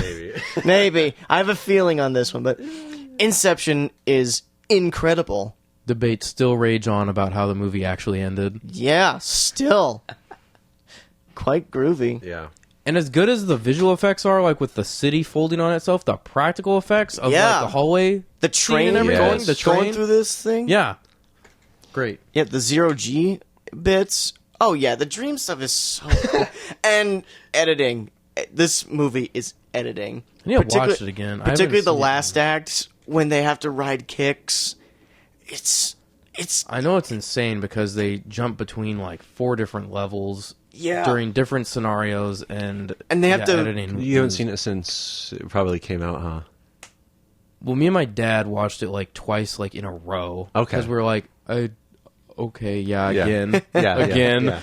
And I haven't seen it since I watched it with my dad like a long time ago. Okay. Yeah, the Wally Feister's camera work and the editing just creates an anxiety attack at one point. But in the last act, it's unbearable. You're just praying they can get out okay. Oh, yeah. All right, my number 10 is First Reformed. Oh, yes. I'm surprised to put this one on here, but... Are you? A little bit, but it's so relevant, and there's so much in it that I think probably everyone thinks about. Should I be raising a kid when the world is supposedly going to be melting and heat's rising, and what should we be doing? Like, how am I supposed to act? Especially as a person of faith, it's like trying to have faith in the world, but also recognizing that, okay, we are kind of ruining the planet, and just battling with that anxiety. And it's phenomenal. So well written. Yes, it does borrow from a lot of Bergman's film, Winter Light, but I think it does enough to stand out from that film by making it more modern and more timely. And thematics alone, yeah, I love it. But also the simplicity of the mise en scène and staging is like absolutely so stripped back, and each square frame has all the information you need especially that dialogue scene between Hawk's character and this man who's going through suicidal thoughts, and he's the one that kind of is voicing the opinion of the world, and you see it behind him is like graphs and a computer of ice caps melting. It's just like there is what you see in the frame. It's so necessary, and visually it's a perfect film. Yeah. Like visually. Yeah. Visually, it's stunning. And Hawk's character, his acting, it's just like, God, you feel it. That was the first movie where I was like, dude, Ethan Hawke. Well, like, Sinister kind of did it, but that was like eye-opening. Yeah, absolutely. And I still, like, the ending, the very final shot, I still not, like, 100% on board with it. That was weird. But I loved it. Sure. But it was weird. I really like it, but I'm like, I think I've heard what exactly he was going for there. But either way, it's like, I don't know. Very thought-heavy film. It has you thinking. Yeah. I remember watching it, the second time I watched it was like 3 a.m. Oh, and that's when good you're like, choice. that's when you're in your deepest, darkest thoughts. And I'm just like, I had to turn it off one time watching it late at night. I got so much anxiety. I was like, I can't do this. I got to do something else. the scene where he's on the laptop, The music. Yeah, the music, watching that suicide explosion, and it's just it's such a gloomy film, but it's it's just great, dude. Excellent piece of film there. Was this Academy ratio? It was shot in Academy ratio, right? 4:3, yeah.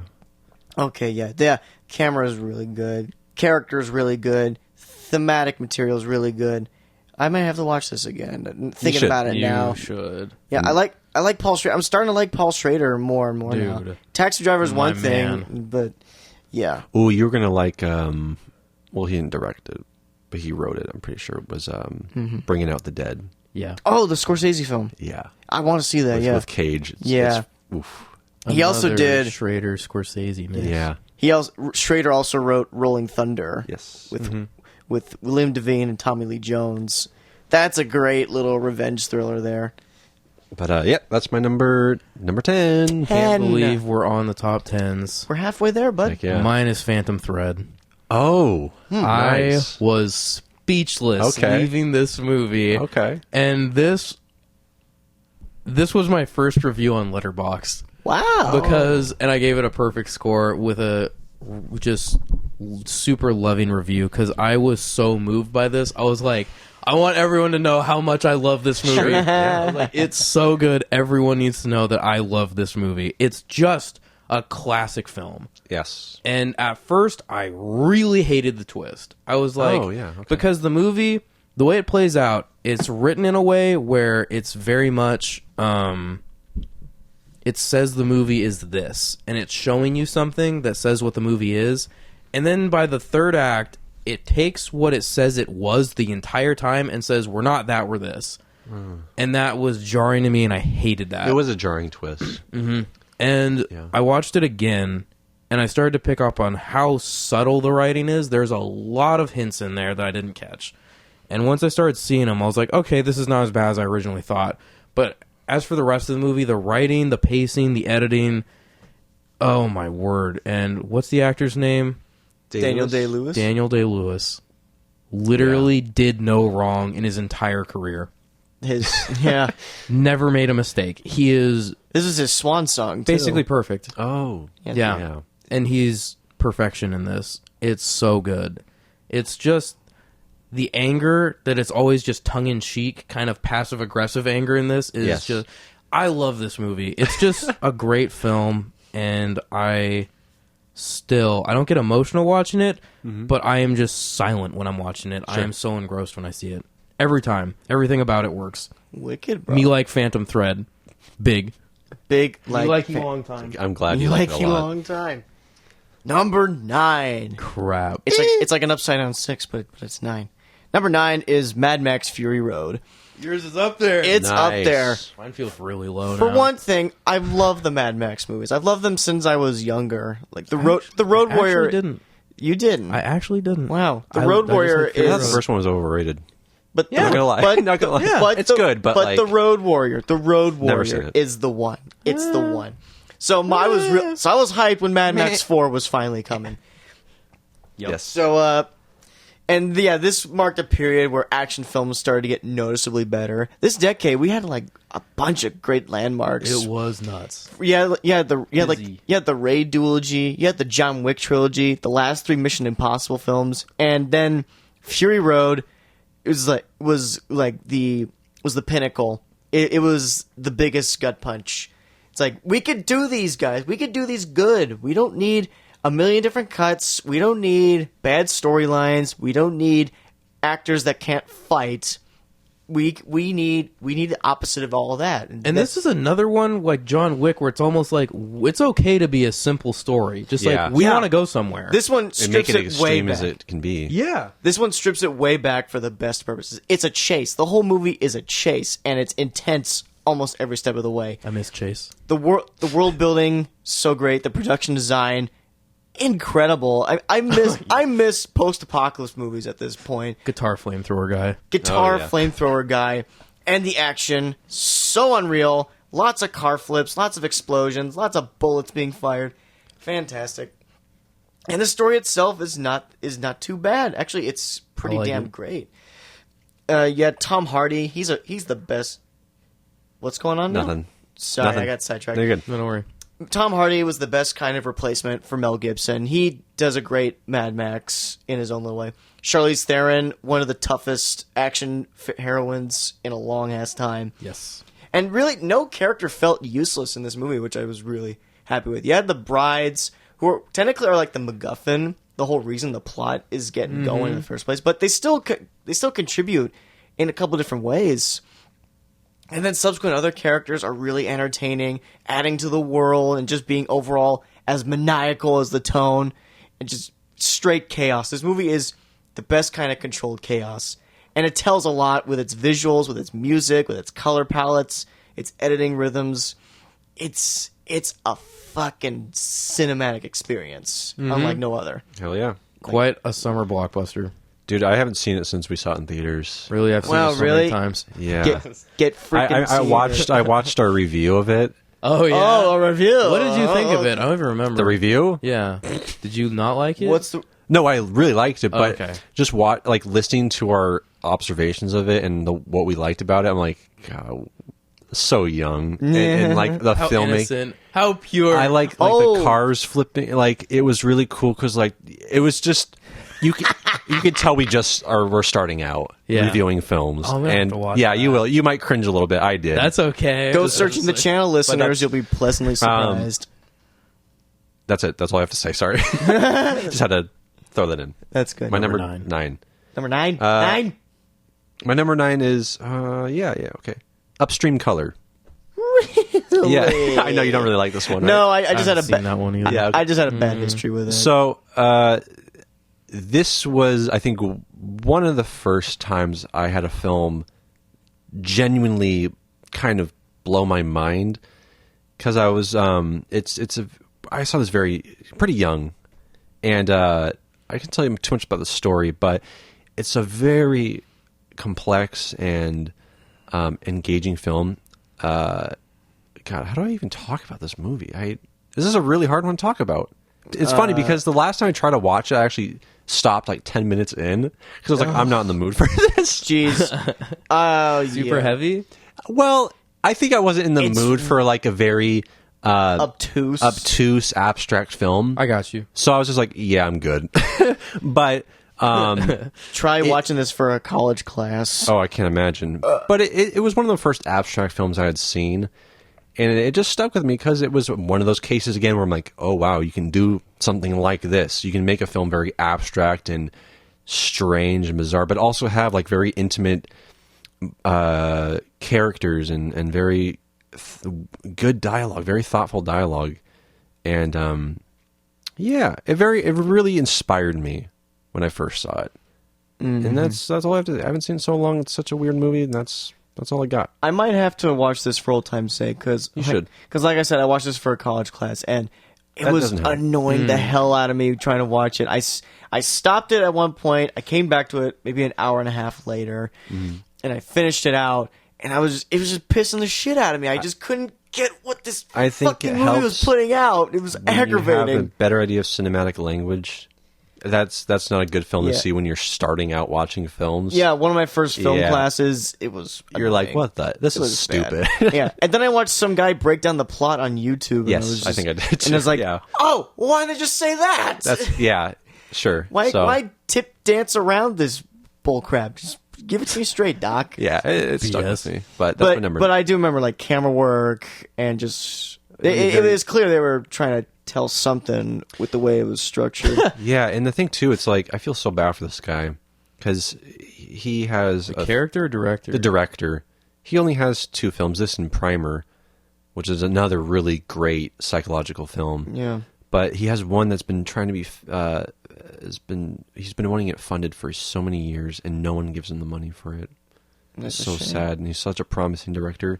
I read an interview that's saying like if he can't get this filmed, basically he's taking a break from writing, and he's got this film with so many great actors like Radcliffe and a bunch of different people, but it's not getting funding, and it's so sad. So if anyone hears this, please fund his next film, please. He needs it. That's all I got. Any indie producers listening to this Dude, he channel, even by I think went to chance. Spielberg or Soderbergh or someone, and they didn't give him the money. He only wanted like, yeah. Anyways, sidetrack. It's great. Well, My in number terms 9. of obtuse abstract movies, my number 9 is The Neon Demon. Oh. The visuals. yeah. Lots of pink, lots of blue. The whole color palette the whole color spectrum in this movie is unbelievable. I'm looking at it right now. And yeah, I have a poster of it on my wall. It's beautiful. This movie is gorgeous. Visually, this blew my mind. I was speechless watching it. And the story is out there, but simplistic at the same time. Mm-hmm. So it's a weird contrast in the writing, but I dug it. And just the music is so good. I love the course. music. But the visuals are just like, this movie, like, completely, I was like, wow, you can make a movie look that good. This was like the first time I was like, wow, that's actually like unconventional and that looks incredible. So this movie like changed my view of like how good a movie can look. Nice. And yeah, it's gorgeous. It's a funny kind of movie. One where cougars show up in your bedroom for no apparent reason. Symbolic reasons. And a Because world she's growing up as a woman, becoming a cougar herself. and a strange little world where Keanu Reeves is an asshole, which is totally unrealistic. It was Yeah. funny. It was funny though. All right. What's your number? Oh, it's my turn. Shit. Number 8. Whoops. Number 8, Interstellar. Oh, Nice. in the top Nice. 10. As far as like high stakes blockbusters go, this is a movie where I genuinely felt like the human race would die if the characters did not complete their mission. It had me on the edge of my seat towards the latter half of the film. But other than that, Christopher Nolan, like I said, he knows how to get a thematic message out while appealing to a blockbuster audience. Impressive visuals, probably some of the best visual effects of the decade. Practical scale models, rear projection, and real life locations like the Miller Planet, shooting on the Black Sea of Iceland. Incredible, inspired. Gorgeous. A great cast. McConaughey is going full bore on this one. so good. So great. The relationship between him and his daughter driving the whole movie. The IMAX cinematography, Hans Zimmer's organ score, and probably my favorite, probably some of my favorite action Nolan has done. Like as far as when he's doing big set piece action, he delivers. He nails set He piece nails better it. than probably anyone else in the game right now. Yeah, and again, those stakes are really high. You're just praying desperately things go right. Like nothing can go wrong. One shot type deal. Yeah. And then just one docking scene, I was completely floored. Because it goes right in from this suspenseful moment my where they're breath. like, don't. Don't. Don't. Don't. Because Damon's character, he wants to like take the ship with him or undock the ship. Yeah, he wants to take the ship and go back to Earth. Right, and they're like, "Don't do it. You're gonna die." Yeah. and then The I'm ship gonna do isn't. it. The ship isn't. and then the bad coupled. thing happens, and then right from there, they're like, "We have to dock." We have to do this. And it's like from one really tense moment to another tense moment. It's just like, Yeah, Anne Hathaway Wow. being shocked, just caught up in the moment. Yeah. But McConaughey just floors it and goes in on his plan. Talk about effective writing in terms of raising the stakes in a Sure. conflict. Yeah. It's Oh God. And yeah, a space increase movie. that temperature just a little bit more. Is it hot here or is it just me, man? He does great at that. Even back to Inception, the way he just increases the tension of a conflict is not like another director. yeah. Oh, He's very much playing the audience, yes. and I love it. I want to be played. Let He me knows be played. exactly Play what me. strings to pull and win. Yeah. And also space. Space is dangerous. Let that be known. No, it isn't. It kind of is. All right, my number 8, Suicide Squad. You already made that joke. My number 8 is Inside Llewyn Davis. There you go. I could probably watch this film anytime, I prefer Suicide Squad. but I prefer. It is such a downer film at the heart of it, because as you kind of already explained, like Oscar's character, you just kind of want to give him a hug. You want to be like, buddy, it's hard, but it's going to get better. Can I just And- stay at your place for a couple Can- days just so I can get And just watching this guy try to make a name for himself in the music scene, and not really succeed, and just his thought process and just how tired this guy is. It really hit me. There's one scene where he's just like I'm so tired, and like you could just the way he says it and his voice, like just all he's been through. I'm just like, damn, I felt it. I felt it. Felt it. And it's just a really good look at a very depressed person, someone who just wants to succeed, Yeah. and even just get a little bit of money and make it. He just wants to make it. He just wants to be happy. It's so good. Yeah. Oh. Yeah, it is a depressing movie. I don't go for depressing movies ever, or at best I watch them once and forget about it immediately. Yeah. But this is one I want to stick with. Absolutely. It's because you feel this guy could get a break, and when he doesn't, it's like, okay, maybe you just kind of hold out for him and just pray, just sort of pray things are gonna go his way finally. The scene where he's auditioning in front of that record label. Yeah, F. Murray guy. Abraham's Yeah. character. Yeah, Oh, I don't see a lot of money here. yeah. You're just like, you traveled it's all this sad. way. Yeah. It's sad, but very, very, very well done. Like I said, I could watch that film anytime. So that's my number Yeah. 8. Yeah. Based on your description of Yeah. that, I'm curious if there's another movie in the rest of your selection. I'm going to wait and see. Okay. I'm going to wait and see if it's in there. My number 8 is Melancholia. Oh. I couldn't blink for the roughly 10-minute opener Yeah. of just cinematic painting recreation slow-mo. Yeah.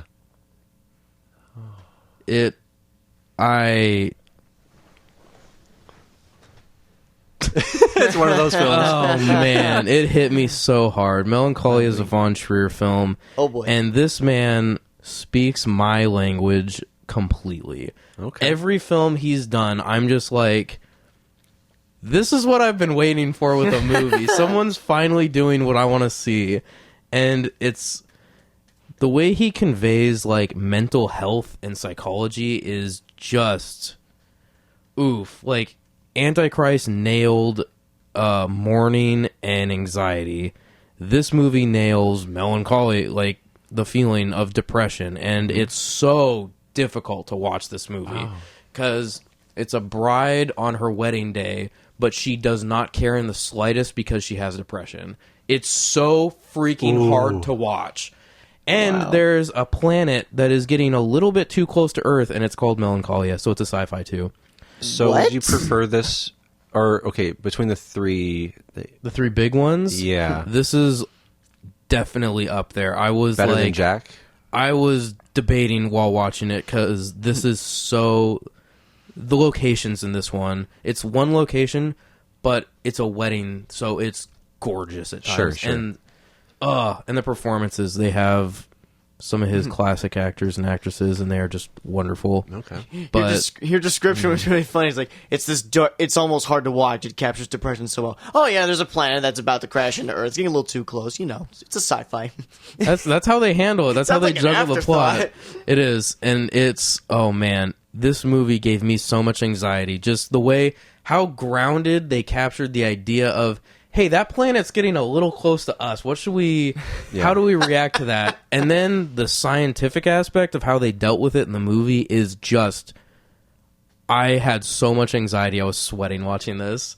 It's such a stressful watch because it captures, like, it gives you anxiety, like, what would you do in that scenario while you're watching someone deal with depression and doesn't care about this giant planet. It's really hard to watch. And the classic Von Trier camera style and classic French New Wave style editing is my jam. Oh yeah, okay. Wicked. And that is, watch that. That I sounds good. freaking love that movie. Boy. Okay, for this next one, I'm going to have to hop into this convenient concrete bunker here to withstand the barrage of hate I might get. Number 7 I'm ready. Number 7 is Split. Here it comes! I hate that. Wait, no. At least it wasn't Glass. No, I hate Glass. At least it wasn't I hate Glass. Glass. Okay. Splitzite. Yeah. Split. Splitzite. That's good. Split. I hate Glass. I love Split. I like being split in two pieces, which this movie kind of did to me. Not really. That was awkward. I like Split. I like the movie Split. M. Night Shyamalan. I remember Who? he was big. Who's that? Oh, he did that awful movie, The Village, right? No, he Awful. Did that. He did No, that. I'm just. I no, like he did that awful movie, The Last Airbender. But yeah, that There's a highlights bad my, one called Glass. I heard, dude. That highlights my garbage. point, though. When Split came out, he was still kind of the butt of a joke. He was great at one point, but then he got a little. It would seem he got a little self-indulged, wrapped up in his own twists and visions. But then he started teaming up with Blumhouse and started coming out with some solid pictures. Like The Visit was good enough. Visit. The Visit. That was fun. That was not fun. bad. The Visit was fun, good enough. But then Split comes and just blew the doors off. I couldn't believe it. Even better than that movie, and probably one of his best of all time.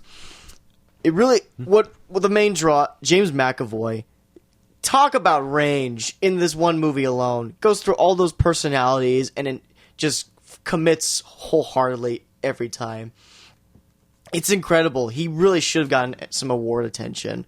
That's talent right there. It was amazing talent.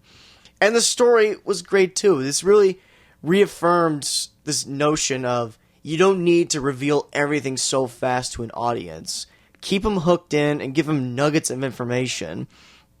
And this movie did that really well. And then the twist came, and it felt like old days. A genuinely great Shyamalan twist that you can enjoy and doesn't insult the movie's story in any way. And the rest of acting is really good. Betty Buckley as the psychiatrist. Their sessions are so great between her and McAvoy. And Anya Taylor-Joy, her character just got more and more likable as the movie went on. The more was revealed about her character, very tragic and very sympathetic. It was incredible. And the movie's a thriller too. It does a great job of delivering on those fronts.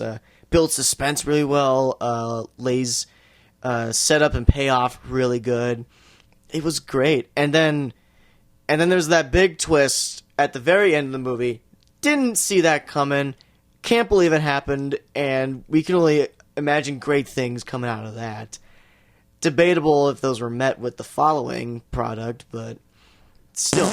I just started laughing because I was thinking about the end twist. I'm like, if you had no idea what Unbreakable was, and all you see is just Bruce Willis, and that's what everyone's hooting and hollering about, Dude, like that cracks me up. That was literally me, because I hadn't seen Unbreakable, and I'm just like, everyone's this amped for Bruce Willis?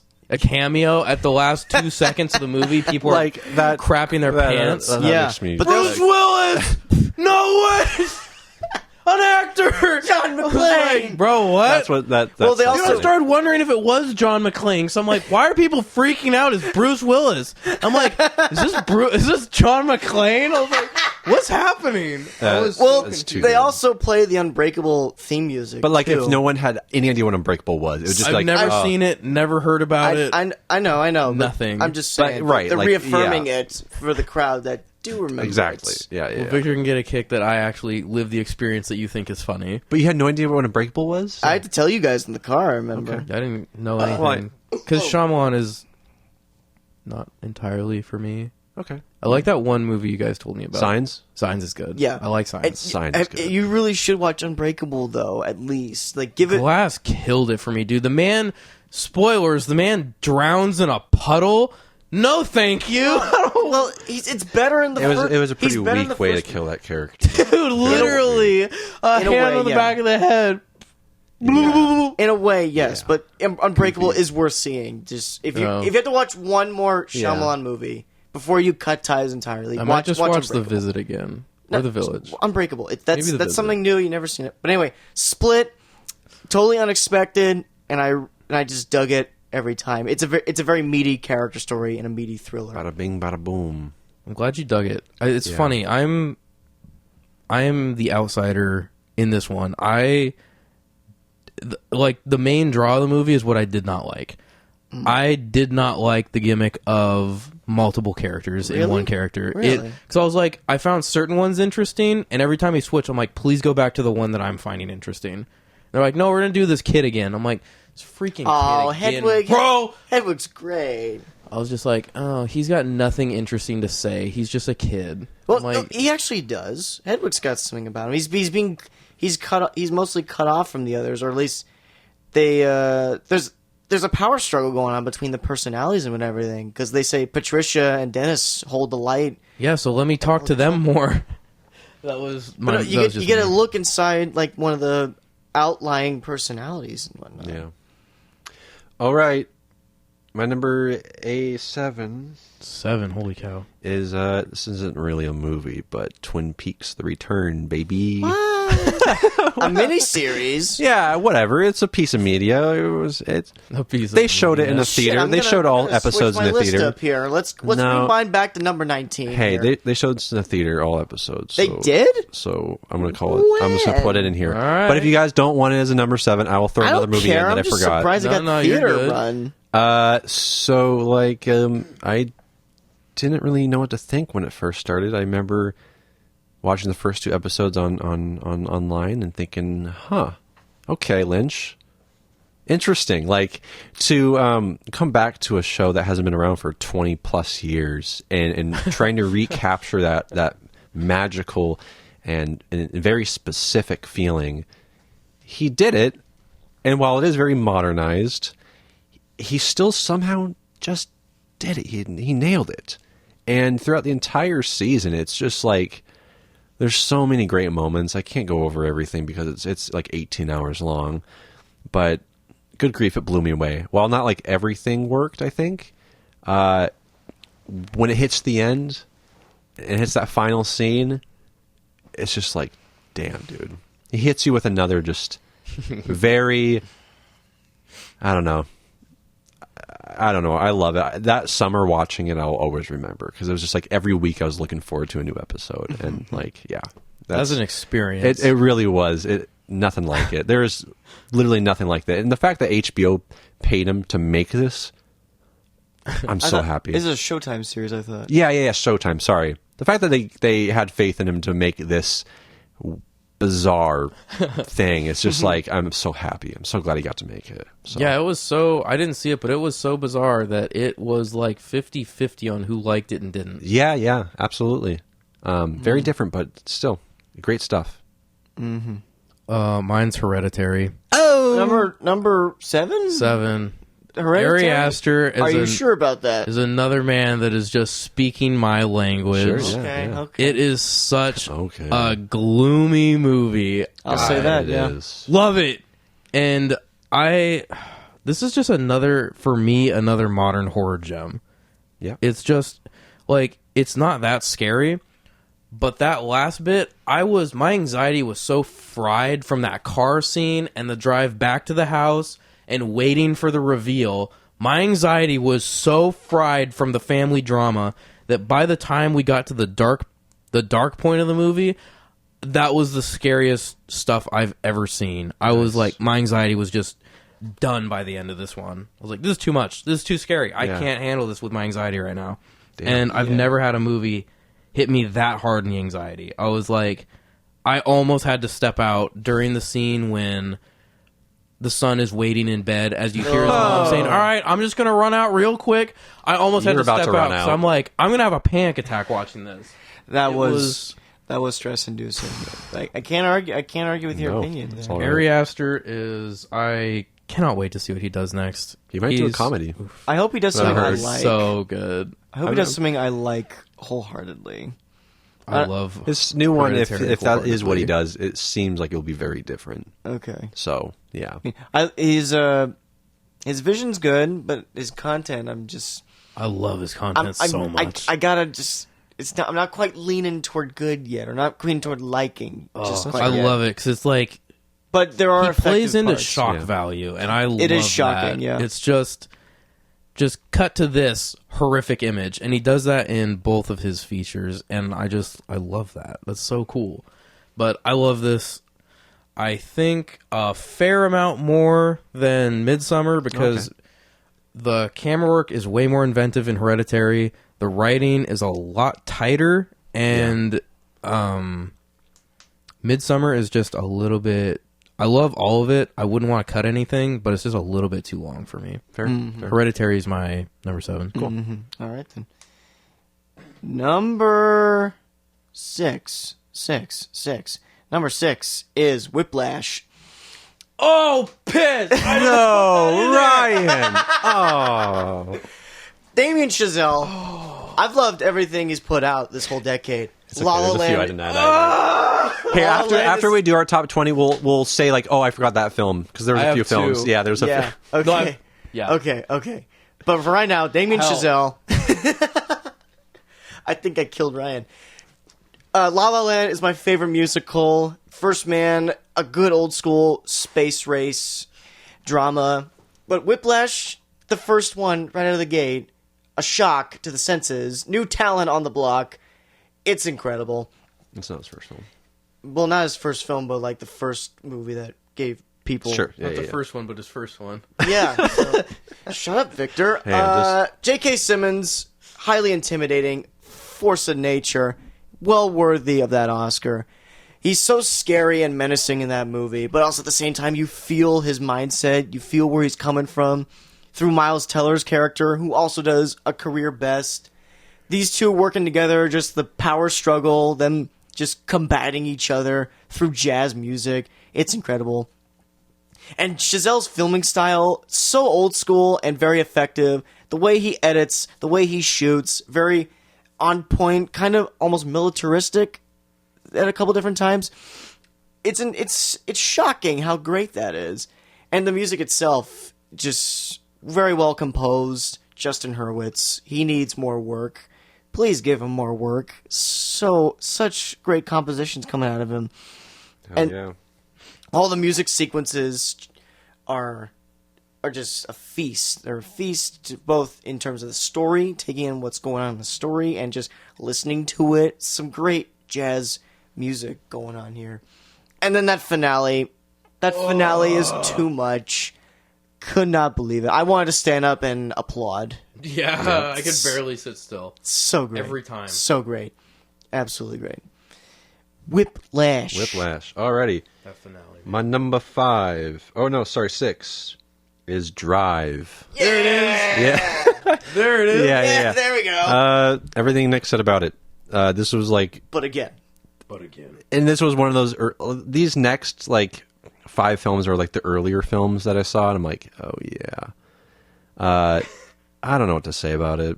Drive. It's all in the film. Like, it's just such a cool film. Drive. It's one of those first films. It's like, damn, movies are kind of cool. Yeah. Dude, I really don't know what to say about this one. I just really like it. I know it's like one of those obvious film school choices, but like, piss off. I love it. Yeah, it's just so good. I love it. No, it's my favorite ref, and I'm pretty sure. I'm 100. Yeah. What's second? Stand by, folks. Hold on, I need to see it. What do we got here? Only God Forgives? Probably. Okay. I need to see All right. Bronson again, though. But Yeah. Oh, Bronson was so dude, good. yeah, he's last got a great. decade. That was last decade, though. Yeah, I know. Bronson was so good. But Drive is like one of those standouts, and I'm always gonna really enjoy it. So. Drive is another kind of movie I like. It's an art film, but it has a lot to kind of. But it's also kind of a crime thriller. It's an accessible art film. It's a more accessible art film, And 'cause it has those. It leans into It's very genre a little accessible. bit. It leans into genre part ways, but it also gets the best kind of pretentious. It's just one of those like power fantasy films. It's like Yes. you want to be oh. Gosling's character. You wanna be the You driver. want to be the driver. I do in that elevator scene. You want to. Exactly. You want to fall in love with the neighbor. You want to. Yeah. You want to escape all the terrible stuff in your life. past. You want to just be badass. You just want to be badass. You just want to be. It's a bitchin' flick.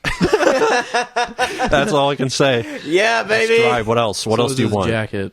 The jacket. Dude, if you, everyone wanted his jacket. I have a friend who has his jacket. Because he's such a giant movie nerd. He's bigger movie nerd than the rest of That's us. surprising. Oh, I thought you were gonna say than you. I was like, dude, there's no Well, one me, yeah, that I know but that is bigger movie nerd than He's Nick. so big a nerd. Whenever we're shooting a movie on set, he has to recite a full movie sequence when we talk about movies on the That's side. annoying. He'll go into a Joker monologue, or he'll talk about a Tarantino flick. We just can't get him to stop. It's crazy. All right, Sure, not talking Nathan, about if you. you're out there listening, we love you, buddy. you do. I don't even know him. Number 6. Ryan knows him. Do I? Yeah, It doesn't matter. fine. My number 6 is First Reformed. Oh, okay. Nice. Okay. Unreal. This is one of the most beautifully shot movies I've ever seen. It is so flat. They just Yeah. shot this thing like paintings. It's just these flat vistas, and everything is symmetrical, and I freaking love it.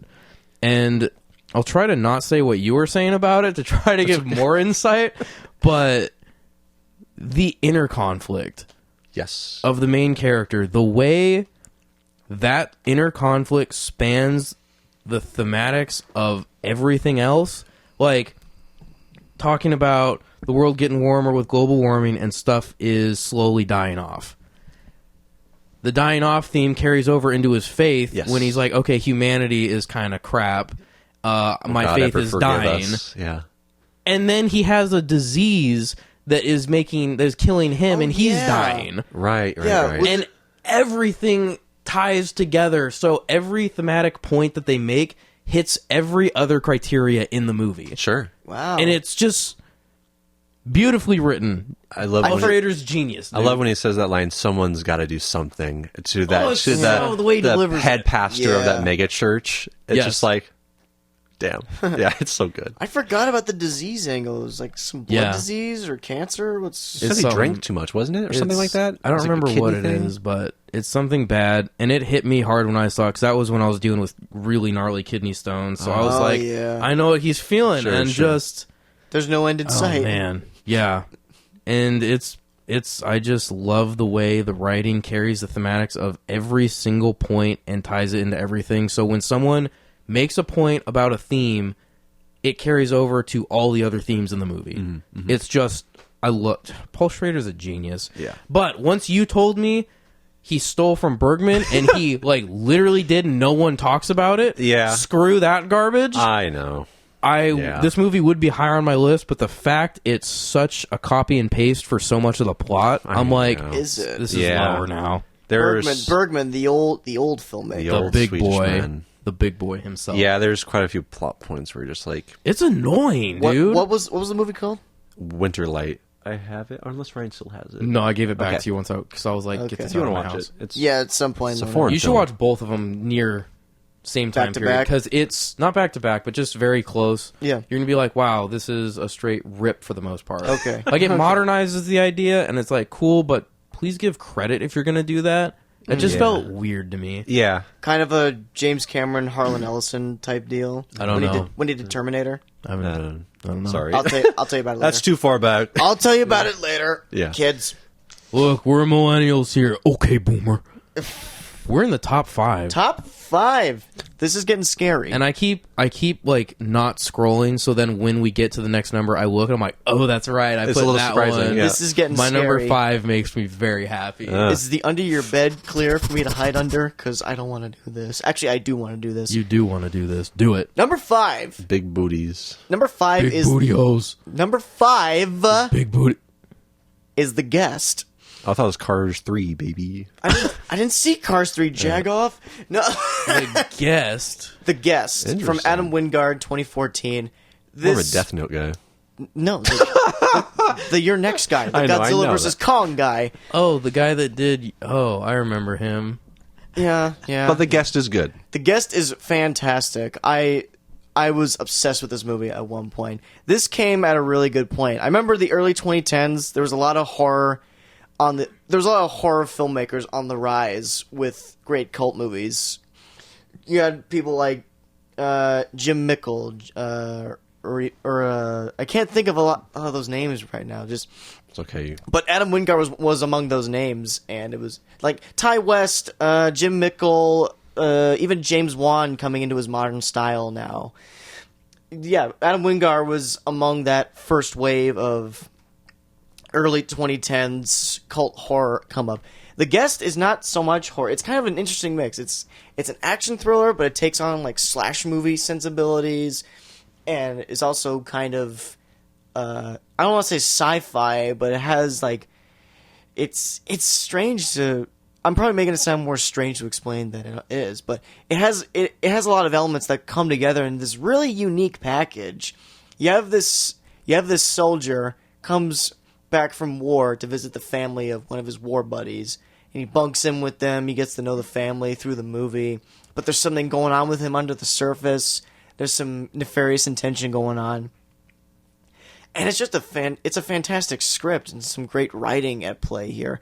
For one, the dialogue is great, a lot of funny lines and great moments, situations, but the way it reveals this information to you, it feels like one of the old John Carpenter flicks. Like, it leaves a lot. It leaves a lot up for interpretation to put the pieces together, and they get sort of. I don't know the word is, but they do give you like. There's some scenes definitely lean toward where he came from, but even then, you still can comprehend what's going on with him. And also, Dan Stevens, that's one of my favorite performances of the decade, probably ever. Whoa. I'm not kidding. That guy totally transforms. Damn. And I can hardly talk. good. I'm out of breath here. Well, I remember when you told me to watch it, I watched it and I was like, this is absolutely a Nick film. Like, This is a me He film. would McCann movie. love every aspect of this movie. Yeah, gunfights, synth music, ass kicking, and a very nefarious character that you hate but also kind of like. He's He's bad like a guy. Rambo 1-esque almost style. Yeah, he's a bad guy you like to like, or you hate for liking. It's so great the way he worms his way into situations, sort of thing. The way he interacts with characters. Micah Monroe is a modern scream queen. I want to see her in more films. It's Yeah, been she hasn't been much it's been lately. 6 years, and all she has is that crappy Independence Day sequel for the Maybe most she part. don't want to be in more things. No, she does. We just gotta put more faith in her, Hollywood. But The Guest. Hear that, Hollywood? Hear it? We're coming for your throat. But like I said, the synth soundtrack is a banger. Almost every track I listen to, I listened to on the regular when I first watched this movie. Some great tracks in there, and the original score is excellent. The shootouts are bloody violent, and also have a touch of dark humor in there. The whole movie is darkly humorous too, and I could go on and on. I haven't watched it in quite a bit, but if I probably watched it again, I probably go off the rails. You should watch it again. I need to watch it again. I love it a lot. Yep. I'm That's your nodding. All right, number 5. My number 5 is The Tree of Life. Oh! And this is another one I wish I had watched again because it's been quite a few years. But, like, dude, I think this is the first Malick I watched. I thought this movie came out 15 years ago or something. It came out in 2011. Okay. Yeah. Okay. It's just such a beautiful, beautiful Beautiful, film. beautiful. It's a beautiful film. So spiritual, so introspective. and it's I don't know how to talk about this one either. Sorry, guys, but if you haven't seen this one, It's Terrence Malick. it's Terrence Malick. It's beautiful, and you'll be confused. You'll be a little and I just remember sitting on my couch after it ended, just being like in tears. I was just like, dude, what did I just watch? You basically brought the movie to me after watching. I'm pretty sure I did. You need to watch this immediately. Yeah, it's just one of those necessary cinematic essentials. Like you need to see it. Crap, I gotta catch up. I would highly recommend it, man. Yeah, all right. It's just one of those complex films I don't know how to talk about. It just hit me hard, bro. Okay, bro. Number It hit 5. hard. Okay, bro. Okay, bro. Yep, Okay, bro. that's Number 4, bro. My number 5 is Number 5. another Villeneuve, and it's Prisoners. Villeneuve. That is my favorite Villeneuve. No competition. The V is silent. The V. No, Denis. it's- Prisoners. No, That's it's Dennis Villeneuve. Dennis. Dennis Cheeseburger. Villeneuve. Go back to what would Oh, I I say? know. Blade Runner. We got Dennis Villeneuve. I know. What about Prisoners? It's wonderful. Yeah. It's bleak and cold, and the performances are excellent. Yeah. This is one of those movies that I can throw on any time of day. Doesn't matter what's going on. I can have it for background noise. I can sit down and watch the whole thing. Whatever. I am always in the mood for that. I love Prisoners. Okay. Prisoners Oh. is just one of those movies where I'm like, I feel at home when I'm watching it. I'm just like, yeah, this is my area. This is my space if Okay. Prisoners is on. I love Prisoners. Yeah. Jackman and Gyllenhaal, those guys. Actor number 1 and actor number 2, they're great. Actor number 3 is great too. Yeah. Camera guy number 1, though. Ooh, Roger Camera Deakins. guy. But assistant camera, forget about it. Yeah, literally stupid. Catering. Assistant camera? What's an assistant camera? Catering. Give him the awards. Give him all the awards. Give him the awards. Give him everything. That's one of my favorite That is Paul a Dano, good film. Paul Dano moments. Dude, it's so hard to watch him go through what he Dude. goes That is through. terrible. When they But I felt like, maybe I'm awful. I'm like, that was justified, though. Like, if I was in Hugh Jackman's position, Yeah. I would be Yeah. like, yeah, I'm going to scare this man and break this sink with a hammer board him Oh, up in the man. shower. and boil him. God. Oh, that's right. God, that's terrible. That's such a dark That film. is a hard movie. It's, yeah. I did like when Gyllenhaal was chasing the supposed killer through the backyards and everything. That was cool. Tense Yeah. right there. I really like when he gets back to his office after failing something, and he just sits there. Then he just trashes his cubicle. yeah. I was like, he's just feeling defeated, and I love the way it was portrayed. That's funny, like the come up Villeneuve's had over this last decade. Because after this movie, did Sicario, Blade Runner 2, Arrival, and Dune coming out. Dune, yeah. And then I think back to the Prisoners, and like that's such a simple movie. It's very, but And the ending, Oof. I love. Like, it's technically, I'm putting air quotes if you're listening, technically an up for grabs ending. Yeah. Like, ambiguous. based on how you interpreted the movie is how it ended. But I am like, I've never had an ambiguous ending where I'm like wholeheartedly like, I know how that ended. Yes. And I have facts to debate why it's the way I think it is. But yeah, Nice. Prisoners, my number 5. I dig it. I have to give it another go. Yes. Yes. Number 4, less than 5 fingers. Number 4 is The Gray. Wow. Yeah. Nice. I watched it again after the longest time, and I was even more blown away In than the when I saw top it. 5. Yeah. Wow, Nick. Yeah. This was the period, that great innocent period where Liam Neeson was the shit.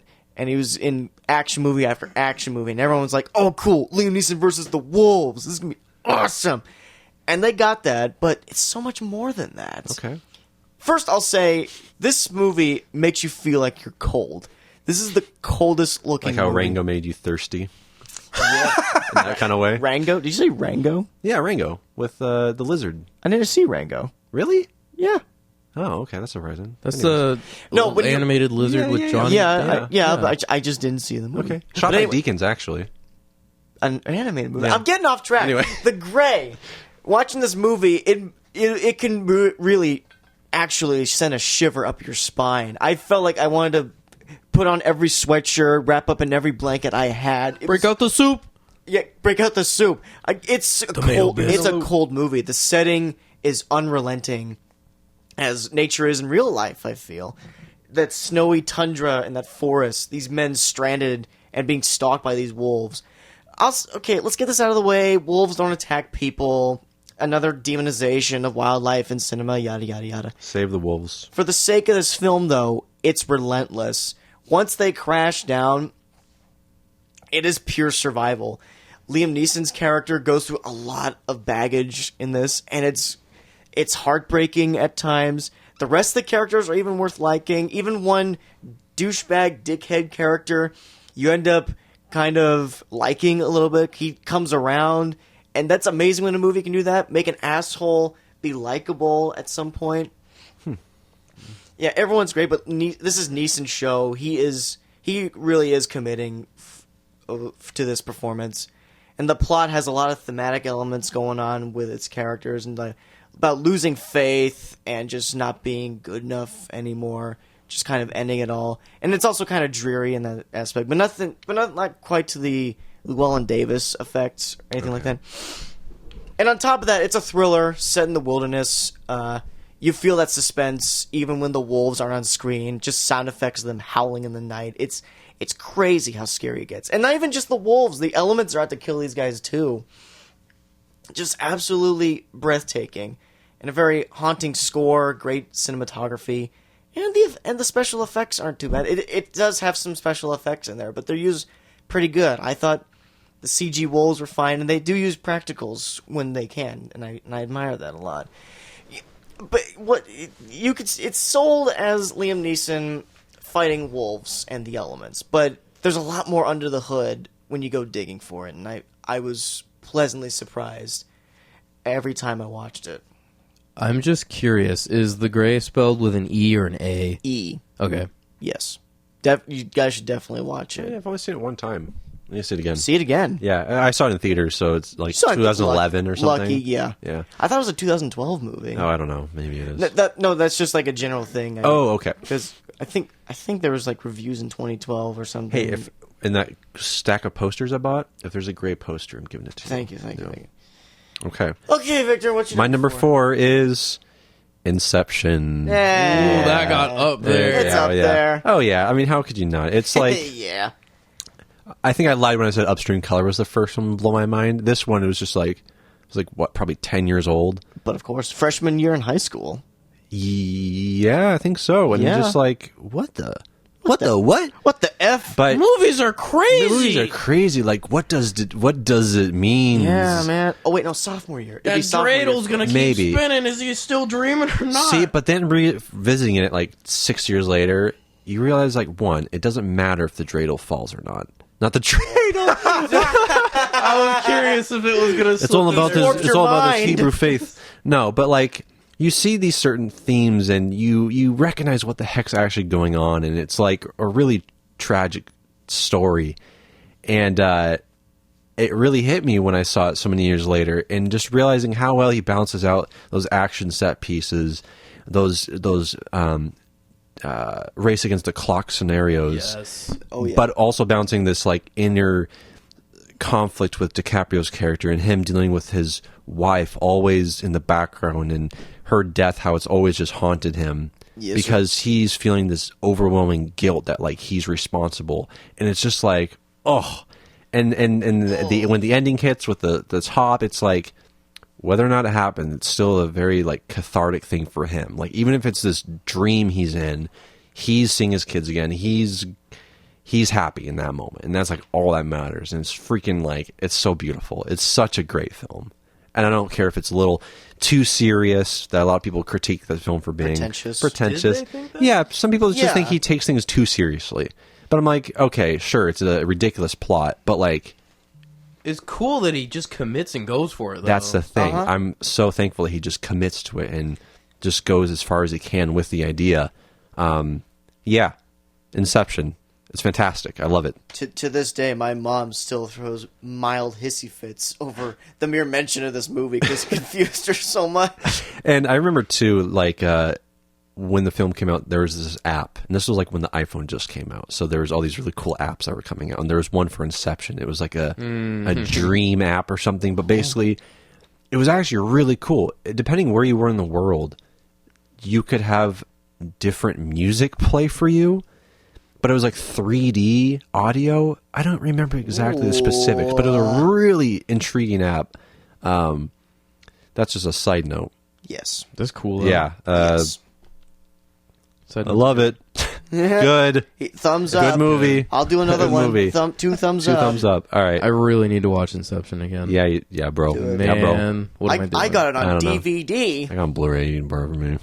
I DVD or live Blu-ray? closer. Yeah, whatever. Anyways. Whatever. All right. My number 4. This is also one of the very few I've seen multiple times in theaters. I made people go with me every single time I saw it because I wanted more people to see it. Oh. I cried every single time I watched this one. Oh, okay. And I have not watched it since the theater because I'm afraid of watching it on a smaller screen because I don't want to lose the effect it's given me. What is it? La La Land. Oh! That movie made me cry like a baby at the ending every single time. It's just, I remember watching some of the dances and some of the choreography with the singing and the music and how well crafted all of it was, and I just like tear up watching any part of the movie because I'm like, this is so passionate and well made. Yeah. It's just like, how can I not overly appreciate what this director has done with it? And for like his second movie, Yeah. really? What gives? It's this good? That's unbelievable to me. Yeah. And based on what I was going through at the time, this ending is always going to hit me extremely hard. Hard and agree. Hard Oh, agree. yeah. dude. Oh, yeah. At first I was like, okay, this is a cool ending, but I hope it's fine. And then they snap you out into the real ending, and I was like, ooh. Dude. That hit me like a ton of bricks, and I was Tell like, me about I'm Crazy. dead. Here come the tears. Crazy. Just in the theater, just like trying to keep snot from running down my face, dude. I just remember we were so surprised Yep. about how much we loved it. I love this movie dearly. This movie Yeah. is fantastic. A genuine Hollywood musical, but Yeah. for the modern era. Oh, I just remember like when it first started. Every time I see a play or anything with music, like a musical, I get like this cringy feeling at first. Like I'm like, okay, they're singing to me, like they're dancing to me, like This is the start of the play. I'm like, I kind of cringe, bro. But then like you settle into it. That's how I felt. I was like, okay, awkward. Yes. And then I'm like, all right, I dig it. Yeah. Yeah. That was how it was the first time I saw it, but the second time I Oh saw yeah. it, I was Once you see like, it more. It's like, like ooh, they're just committing to Exactly, this. yeah. And it's so, like, just raises my spirits watching it. I think this is one of my favorite musical purely because the storyline felt like a movie, not a cliched musical. At least when you watch a lot of musicals, I imagine you see a lot of the same stuff. I mean, it's still kind of cliched musical, Yeah. but well, it's done I in think a it's more- really modern way that I thought was cool. You buy into it more. It's a more credible, plausible thing. Like it's a movie first and a musical second. Man, I'm going to have to watch this again on my TV just to see if I get the same experience. I'm just so afraid to not have the experience I've had the last, like, dozen times I've seen it. You'll probably And I'm get it. like, You'll get it, I promise. I know, but I love it so much, I don't want to change my view of it. Yeah. I'm like, I never have to see it again. I love it. All right. We are in the top 3, gentlemen. The top 3. Numero Trace. Trace movie of the decade for me. The Nice Guys. that's not surprising. Yeah. Now when you Yeah. talk writing, Shane Black deserves to be up there. When he's fired... Predator. Shut up. I know what you mean. Shut I up. was wondering if I was like, should Shut I say up. it or are you gonna say it? One of us was going to say it. Anyways. The studio is Predator, but... Right.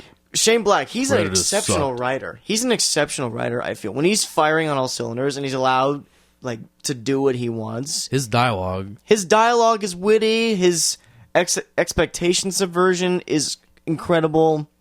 His setups and payoffs are so entertaining. This is his magnum opus, I feel. Just watching it again, I was laughing just as hard as when I first saw it. I'd say it's my favorite his movie. Yeah. I think. Yeah, Ryan Gosling and Russell Crowe, an unexpected but brilliant chemistry duo. Those two work really well together. They get a lot of funny moments, particularly Gosling. He nails comedy. He needs to be in more comedy. I don't get why He people really don't does! put him in comedy. They're like, he's the serious one. I'm like, dude, have you seen The Nice Guys? Like, He's so got freaking- range. Put him I in think comedy. it's- People see him for what he's known for, Right. And they like Yeah. he has range, but they're like, yeah, but he's good at this. I want to do that. no, he needs Yeah. to be more comedies. The Nice Guys, so though. funny. The one scene where he discovers the dead porn producer after he falls down the hill. He's trying to light his cigarette. And you could just see the panic build up on his drunken face. Just, oh, God.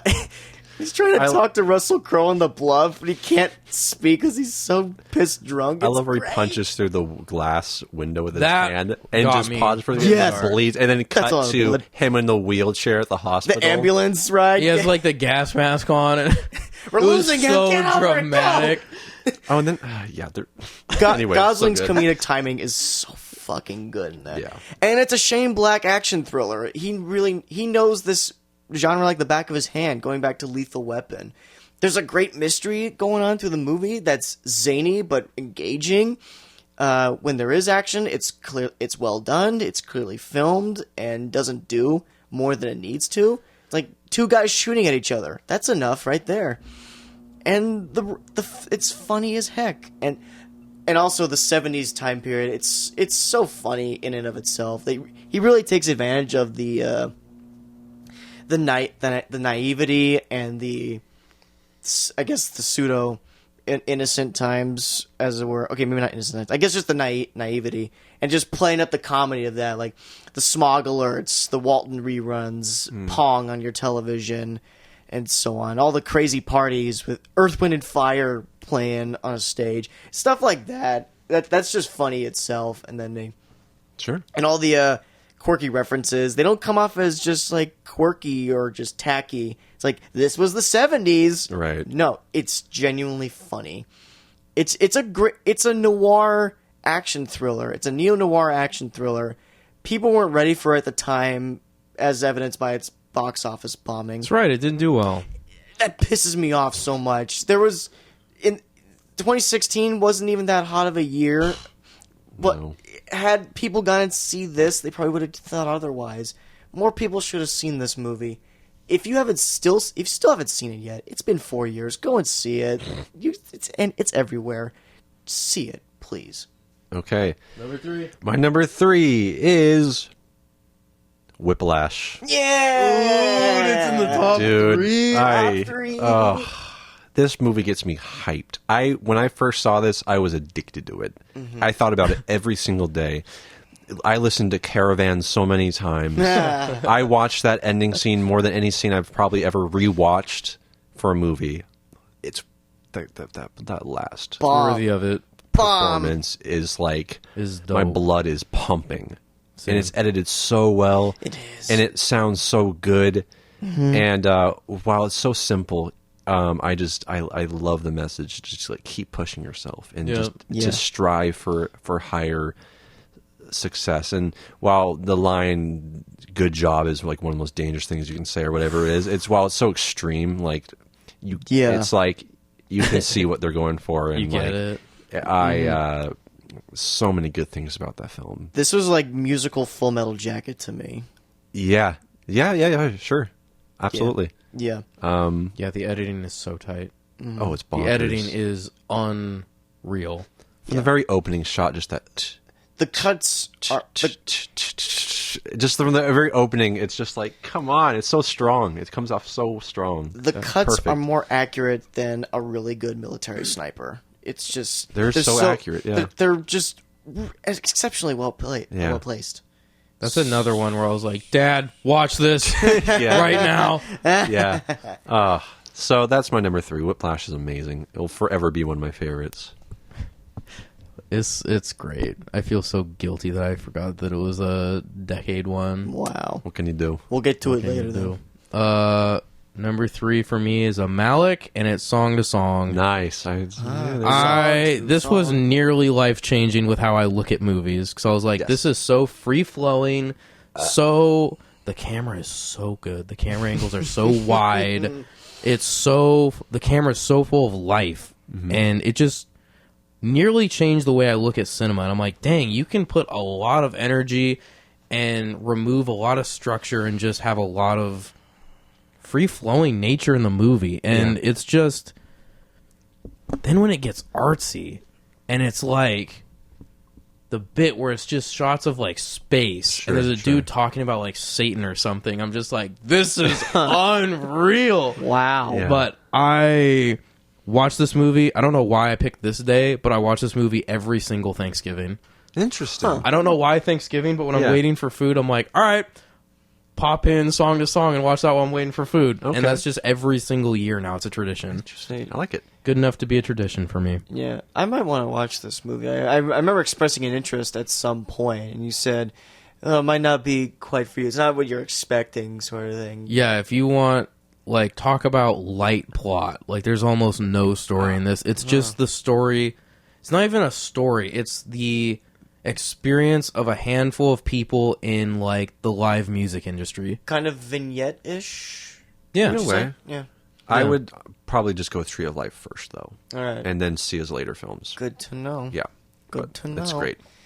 Dose films. Oh, man, we are, like, 2.5 hours in. How's it as long as the... And, This might be the best podcast ever. and we've got 2 movies left each. Yeah. Okay, number 2. My number 2 is End of Watch. Damn. No way! Yeah, man. What a surprise. I never would have predicted that. That's Yeah, a man. That's a 2009 film. 2012. I'm just kidding. 2012. That's 2018. Yeah, from the director of Suicide that's just Squad. kinda- Oh, right. But I like all his Suicide Squad credibility. better. Yeah. No, before that. It was before that dark time. No, End of Watch. This is such a great film. It's a very little film, just 2 beat cops patrolling LA South Central, but it packs so much punch. It's another buddy film too. Yeah, and this one, Jake Gyllenhaal and Michael Pena, easily top 5 buddy chemistry of all time. I feel when you watch them, they could have known each other for 2 hours or 30 years. You would never have guessed. It's amazing. Every conversation they have is entertaining. How they back each other up as cops is awesome. You really would feel they would die for each other. It's incredible. And the whole story is simple and engaging. Like I said, 2 cops patrolling the streets, and it's some real badass stuff. The authenticity is really good. The way they conduct themselves as cops is very cool. And when there is action, it's intense. And even when there's not action, it's intense. All the gang activity going around. The one gripe I would have is the bad guys are kind of cartoonish. They say too many F-bombs. Honestly, like a Scorsese movie. No, this is crazy. They find every single possible spot in a sentence to fit an F-bomb in. And I get what they were going for. It's supposed to piss you off, but this is just like, oh god, I want to tear your head off. It's incredible. Those bad guys and they're swearing. No, and also they're just kind of shitheads, gangsters and everything. Boinkers. And there's just a lot of great scenes in here. Some of them get really intense. Some of them are more entertaining. Like one scene where they go after a guy in an alley with a shotgun. Just the suspense is killer. Oh god. Oh, that scene was so good. They stab Jim Hopper from Stranger Things in the eye with a knife. Just stuff like that. And then there's also the quiet moments when they're not being cops. Like, the one cop has a family, and the other one's looking for love, trying to settle down. And it feels genuine. The whole movie feels genuine, both how the characters interact with each other and how they conduct them, and all the cop stuff they do. You feel like you get the ins and outs. As far as, like, a cinematic telling, you get the ins and outs of how a police department works and how cops operate. This is one of the most, like, authentic, like, cop movies I think I've watched. I would put money on that. This is a movie where they did their research, and it comes through. And it's also shot really cool. A lot of GoPro, a lot of handheld footage. all the scenes of them in the police car, it looks great, and it's very emotional. It hits you in the same way like Saving Private Ryan would hit like a war veteran or something. I don't imagine. I don't know anything. I wouldn't know anything about that, but it's still, it's that much of a impression. It that much of an impact. Just absolutely, it's just a heartbreaker. But at one point, I love it. It really stands out as one of the films that really portrays cops a different way, because it's so almost cliched at this point to be like, oh, the bad racist pig. And it's like almost cliched at this point where it's like, okay, the cops are bad, thank you. Yeah, we get thank you, next. No, now this one though, it's that's the T. This one though, they feel like genuine people. When he decides to not blast that one guy in the alley, he's just like the one cop's like, dude, you had him like dead to rights. What were you thinking back there? It's like, I just didn't feel like killing one again today, sir. Stuff like that. It's incredible. And yet, Jake Gyllenhaal is an incredible actor. I think we can all agree to that. We can all agree to that. That movie would have been made now. Like, no, I know cops have always been seen as like pigs, but I wonder if because Thin Blue Line. I wonder if it's like.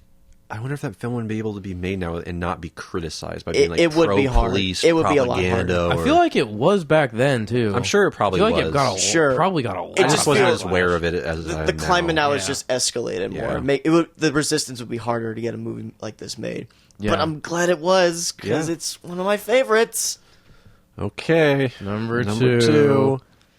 Here we go. Boyhood. What? Ooh. You're joking. No. Wow, okay. You don't like Boyhood? No, it's just been a while. Okay. Ooh. Yeah, call it a gimmick, being shot after over a span of 12 years, but like, dude,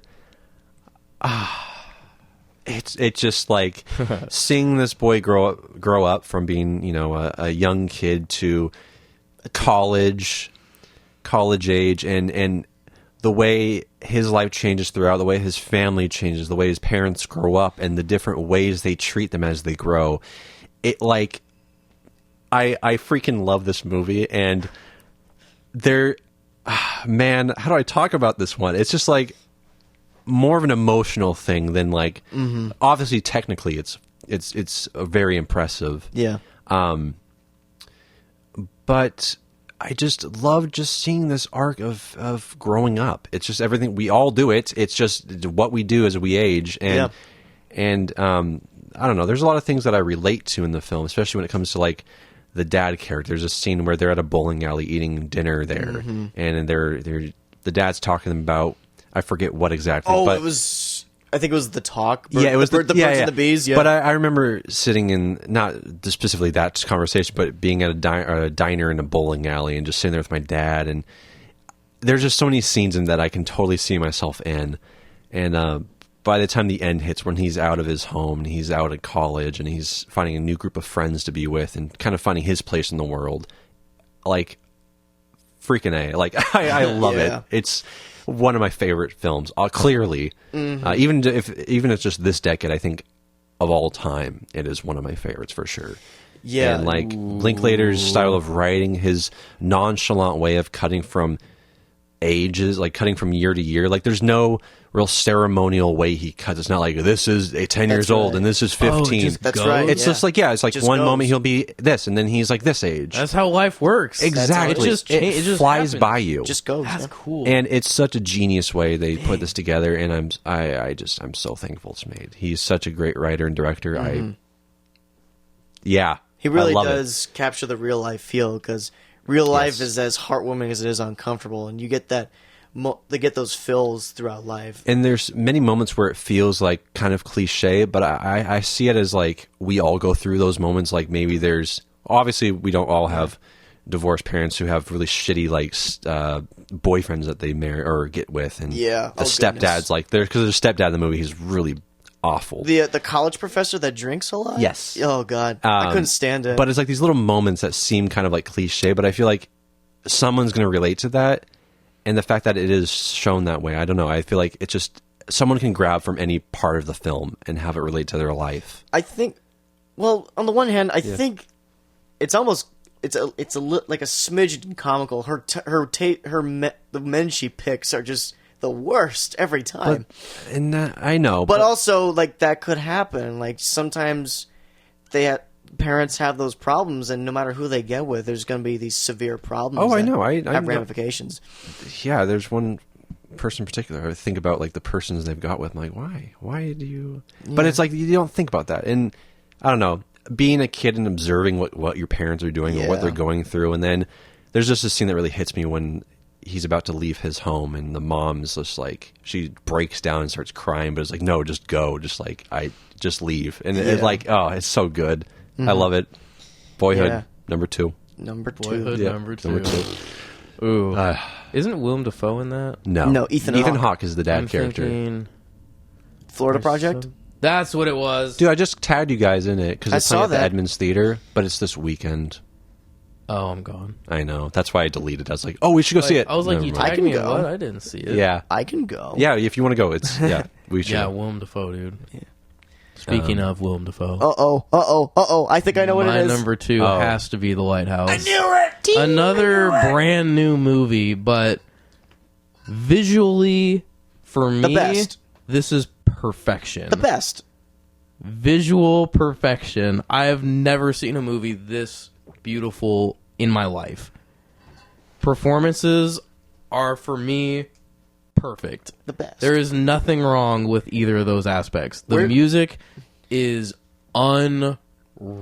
Where's Dave Grohl? Because it's just the best. It's the best. The best. I love everything the movie has to offer, and The Lighthouse is probably one of my all-time favorite movies. Like, this is one of the movies that I'm like, yes, if you want to know who I am, watch The Lighthouse. Sure, yeah. Because right down to just Eggers' writing, man.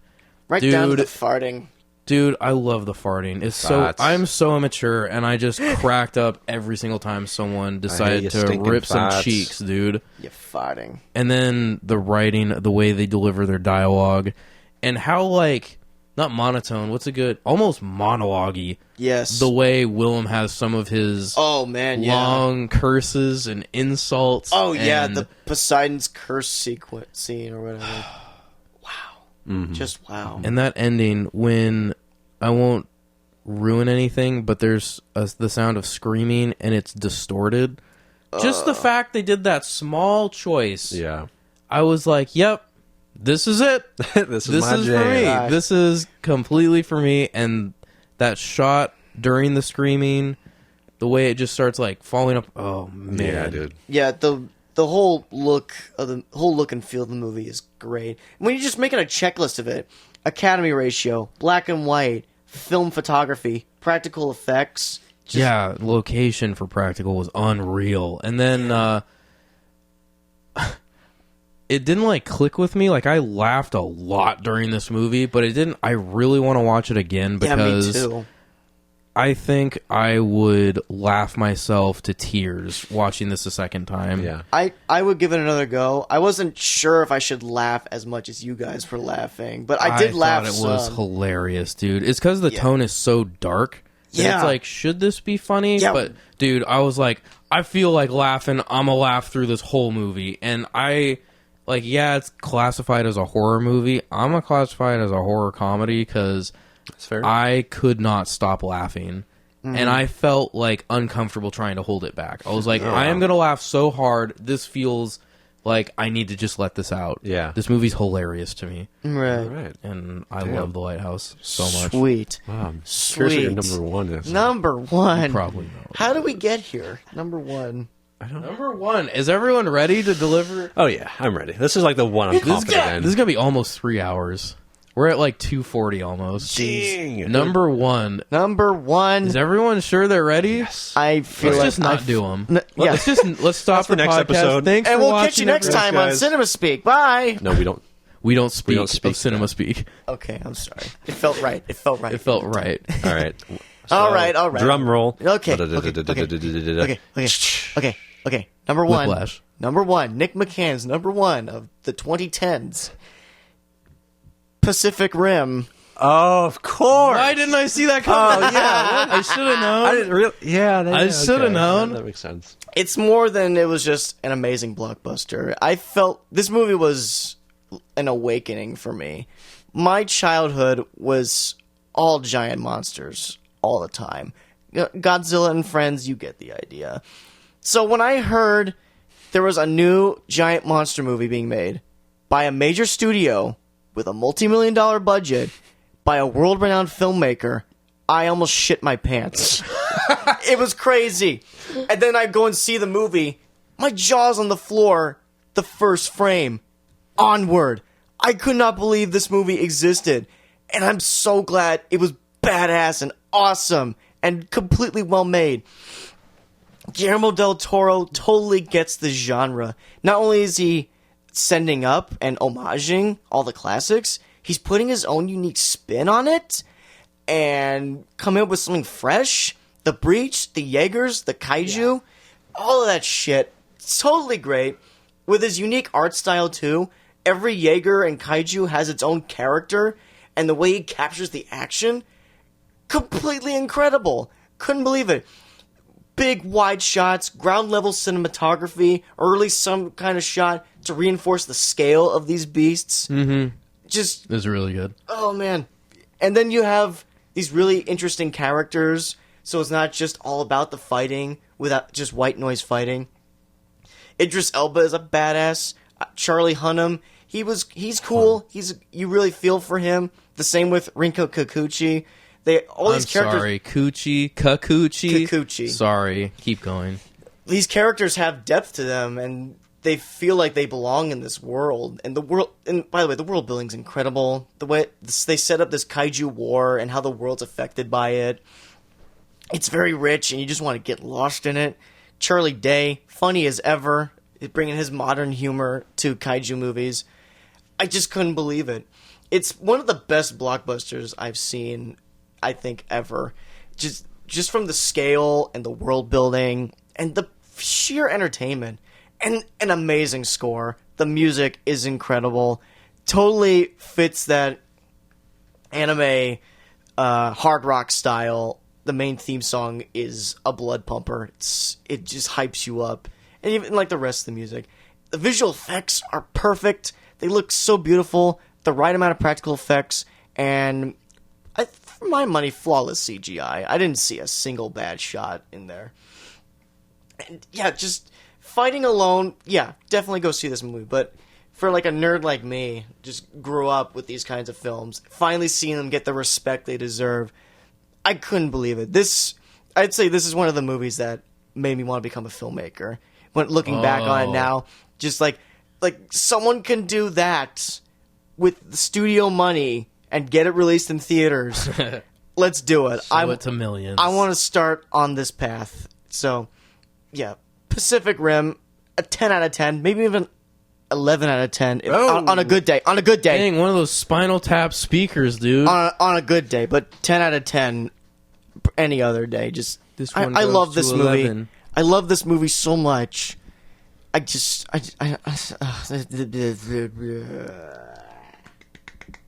Number one for Nick McCann. Damn Hamburger right. Footlet. Victor's number one, though. Victor's number one, though. Interstellar. There it is. No surprise. No for the people that know surprises. him. No surprise. No surprises. No surprise. People that know him. I saw Why, this- Victor? Why? Well, let me Let's tell hear you. why. Let me go back to the beginning. I was born. I was in the born. 90s. Let me just say, seeing this at the Science Center, and being one of the first people to see it, saw opening day, of course, and watching as this film played out, and watching where it ends up going, I was just like, I couldn't even tell you. It was like a religious experience. It was like, oh my word.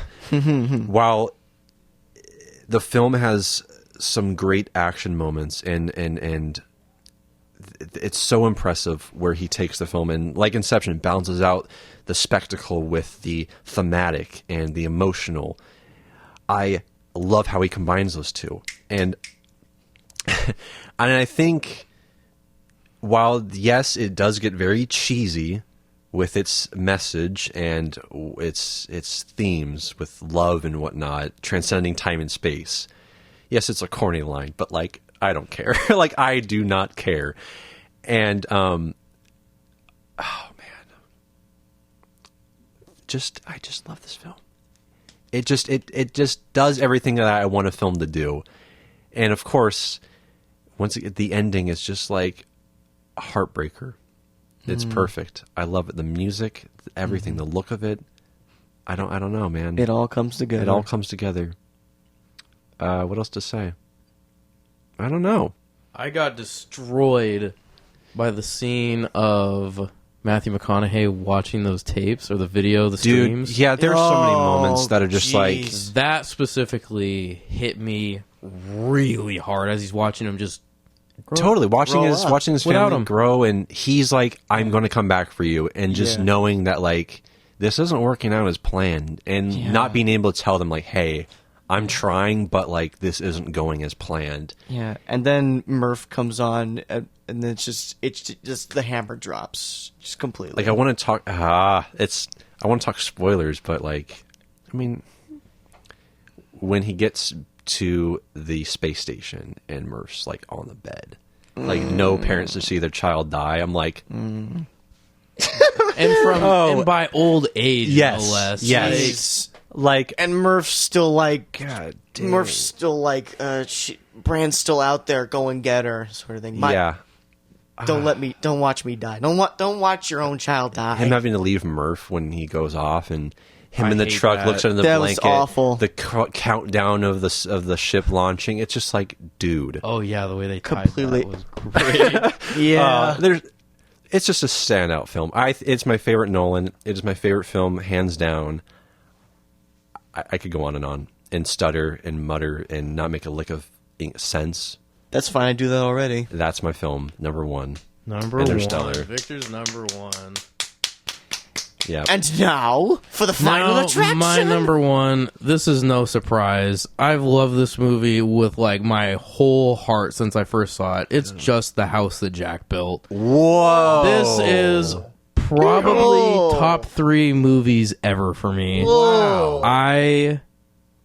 It's probably this, The Lighthouse, and The Trial. Those are probably my 3 favorite movies. Damn. Wow, The man. house that Jack built actually changed my life. What? Like, Okay. the movie is so dark and so heady that the way they dealt with, like, evil exists because no one does something about it.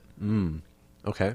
I literally started watching different things on YouTube. I started reading different things and, like, structuring my life differently. Okay. Because I was like, there has to be good people out there because bad people exist and there has to be something to counteract that. Yes. And I'm like, this has actually changed me. Wow. Shit. And just the line, I still think about it all the time, is Jack hangs out a window and it reveals that while he's been torturing someone, they've been in an apartment complex, not a house or anything. Oh. And they're surrounded by people. And he says the line, no one wants to help. I'm just like, crap. Nobody does want to help. And it just hit me so hard that I was like, I have to make a change in my life and be a better person. I love it. Wow. That movie actually changed me. And it changed the way I look at film. It's so... I will never in my life see another movie like this ever. This is going to be one and done. There's not going to be another house that Jack built. It's the way it intercuts like footage from internet videos and GoPro it's so footage. weird. This is my first trio, and I was like, It's wild. What the- And like pictures yeah. and the way they cut away from the movie so a character can talk about a Renaissance painting for like 10 minutes. Yeah.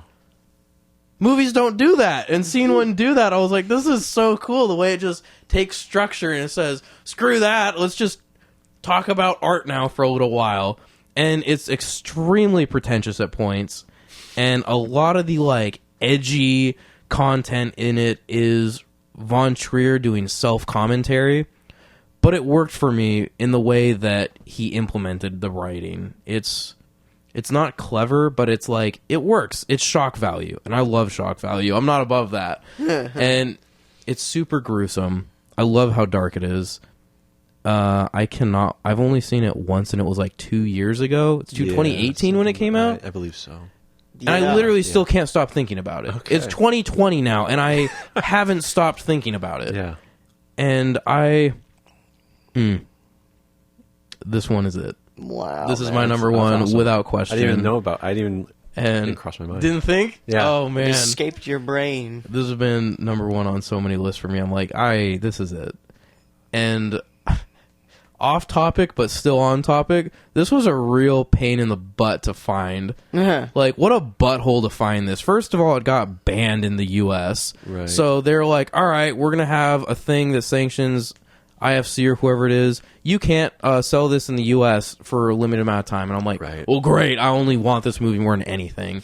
So they're like, all right, we'll release it in Australia first. I'm like, cool. I'll pick up a foreign copy and just bring it over. They're like, well, it doesn't work in Region A players. I'm like, that's okay. I'll buy a Region B. They're like, it's a really shoddy one and the quality sucks. I'm like, well, okay, I'll wait for a European copy. Different one. They're like, all right, here come the European copies. From, Umbrella's the Blu-ray from Australia, excuse me. Okay. They're like, all right, here come the European copies. I'm like, cool. They're like, it's still shoddy. It's trash quality. Oh. I'm like, all right. Weird. So I keep waiting. And then Criterion. Saves the day. Dude at Criterion posts on a Twitter. He's the guy that makes the menus for the Criterion stuff. He's like, here's a menu that I was working on for a movie Criterion was going to release, but unfortunately we lost the rights due to some battle because U.S. had it banned or whatever. And it was the main menu cycle for the house that Jack built, and I almost vomited. Oh man. never I was mind. like, if I could have this on Criterion, I would bawl my eyes out. Yeah. Shit. But then finally, Just the violence got it banned, and the subject matter. yep, it was so dark. There is child murder, child disfigurement, torture, and the disfigurement of children, I think, is what did it. Oh boy. And they are not shy. Like, there's It's brutal. we saw the extended director's cut for the one night it got released, then the director's cut, and that was what banned it. And it's because there's extended footage of children dying, being killed on screen, and then being disfigured. So, God. yeah, and there's a few extra scenes of torture, which are extended, but it's a gnarly watch. Like, are the kids howling at the top of their lungs from pain? No, they're getting shot on screen from your perspective. Like, POV, the kids are dying. It's gnarly. Oh, wow. And then there's also animal torture. So That's not cool. that was really hard. It's a really hard watch, but I love provocative work. I love things that make me feel uncomfortable because most stuff doesn't. It's just nice to feel that from like a safe environment. And then the last like 15, 10 minutes has to do with going to hell. And it's just that when the slow-mo kicked in, I was waiting the whole movie for the Von Trier slow-mos. And when they hit, big nut. Good night. Like, I could go to sleep after that. That was unreal. And I love that movie so much. Shoot. Nice, man. I got my Blu-ray pre-ordered, though. Hey, February. Yeah. And it's coming out in February. That's right. There we Thanks go. to, I think it's Shout Factory, actually. Nice. Good looks, Shout Factory. Y'all dudes are good. Sweet. There we go. That's Cool. our top 20. Any films that we missed that we were thinking about? Oh, yeah. Yeah. Whiplash for one for me. Yeah. And then my 20, because I accidentally had two number 6 slots in mine, because I structured it wrong. But my original number 20 was Green Room. Just because I had a great time. I was like, this is a contained, violent, gritty. I love it. Yeah, Yeah. talk about uncomfortable. Like, when Dude. the shock value is off the charts Yeah. there. What about you? It's good. Well, I wanted to add one more note to Pacific Rim. Like, because this movie hit the scene, we had the resurgence of giant monster movies in popularity, and then like a new wave of them in this last decade. You had Shin Godzilla, you had the Legendary Pictures MonsterVerse, a sequel, not quite as good, but hey, we got a sequel. It's Godzilla. Yeah. Oh, no, I meant Pacific Rim had a sequel. Oh, sequel to that. I thought because you said the Legendary Godzilla. Yeah, but no, I like King of the Monsters. Don't get me wrong. And so on, so on. A Godzilla anime trilogy, even. That was dookie. But all of this from Ghidorah Pacific, was sick from in it. Pacific Rim's existence. It was a shock to the system. They're like, oh, people still like this stuff. Maybe Yeah. we should bring back giant monsters because it's only like a movie staple. Yeah, and just as much of a $1 million venture as superheroes and so forth. Mm-hmm. Yeah. But yeah, I didn't do a lot of late decade type movies because I'm still processing some of them right now, despite me loving the absolute hell out of them. That's fair. Like, for instance, The Shape of Water, another Del Toro film. Oh, yeah. I really like that one. Very good. very charming. The homage is there, and the art style is there, and it was just a nice love story between woman and beast. You didn't think that could work, but Bestiality's sick, No one y'all. saw that coming. Dude, Yeah. Bestiality, No one though? saw that Bruh. Yeah. Nobody, Yeah. I'm glad, dude. Yeah. That would have been gnarly. yeah, A Quiet Place even. Oh yeah, I'm surprised that wasn't on your. Yeah, I debated for a long time, but there was others that stuck with me for longer. I had to just weigh it in. Fair But enough. A Quiet Place is when you take your genre movie seriously and build up actual good emotion with your characters With some and really the story. fun gimmicks. Yeah, and like this like sound design was great and everything in that too. Yep. And yeah, I'll tell you, I almost had a panic attack when we were getting ready to do this list. I think it was last night. Lindsay can attest to this. I freaked out. I looked at my Blu-rays. I'm like, oh, crap, I forgot a big one. And I look, and I check the date, and it just missed it. But I thought Zodiac was in the 2010s. Yeah. And I was like, oh, I forgot Zodiac. And I freaked out. we need to do a top 10 of the 2000s. Oh, Zodiac boy. is on mine. Me too. Do you have any more you wanted to mention? Yeah, a couple Victor? more. I'll just Well, Victor, did you have any? You didn't list wasn't any looking yet. I did. I think it would have been appropriate to put First Man on there. yeah. I'm surprised it wasn't. I know. You didn't put the one I thought you were going to put La on La there. Land. No. Oh, okay. Uncut Gems. Oh yeah. Because the way you described like a dude down on his luck just trying to make it with money, I was like, that's describing Uncut Gems. Sure, too. sure. Yeah. Yeah, I think I really love Uncut Gems. See, that's the thing too. I feel like I could have threw a couple out maybe. Like I did mention, not maybe? need Love Unleashed on there. I did not. But I was like struggling to find like what the hell movies did I like this decade. But I think definitely see the thing with La La Land too.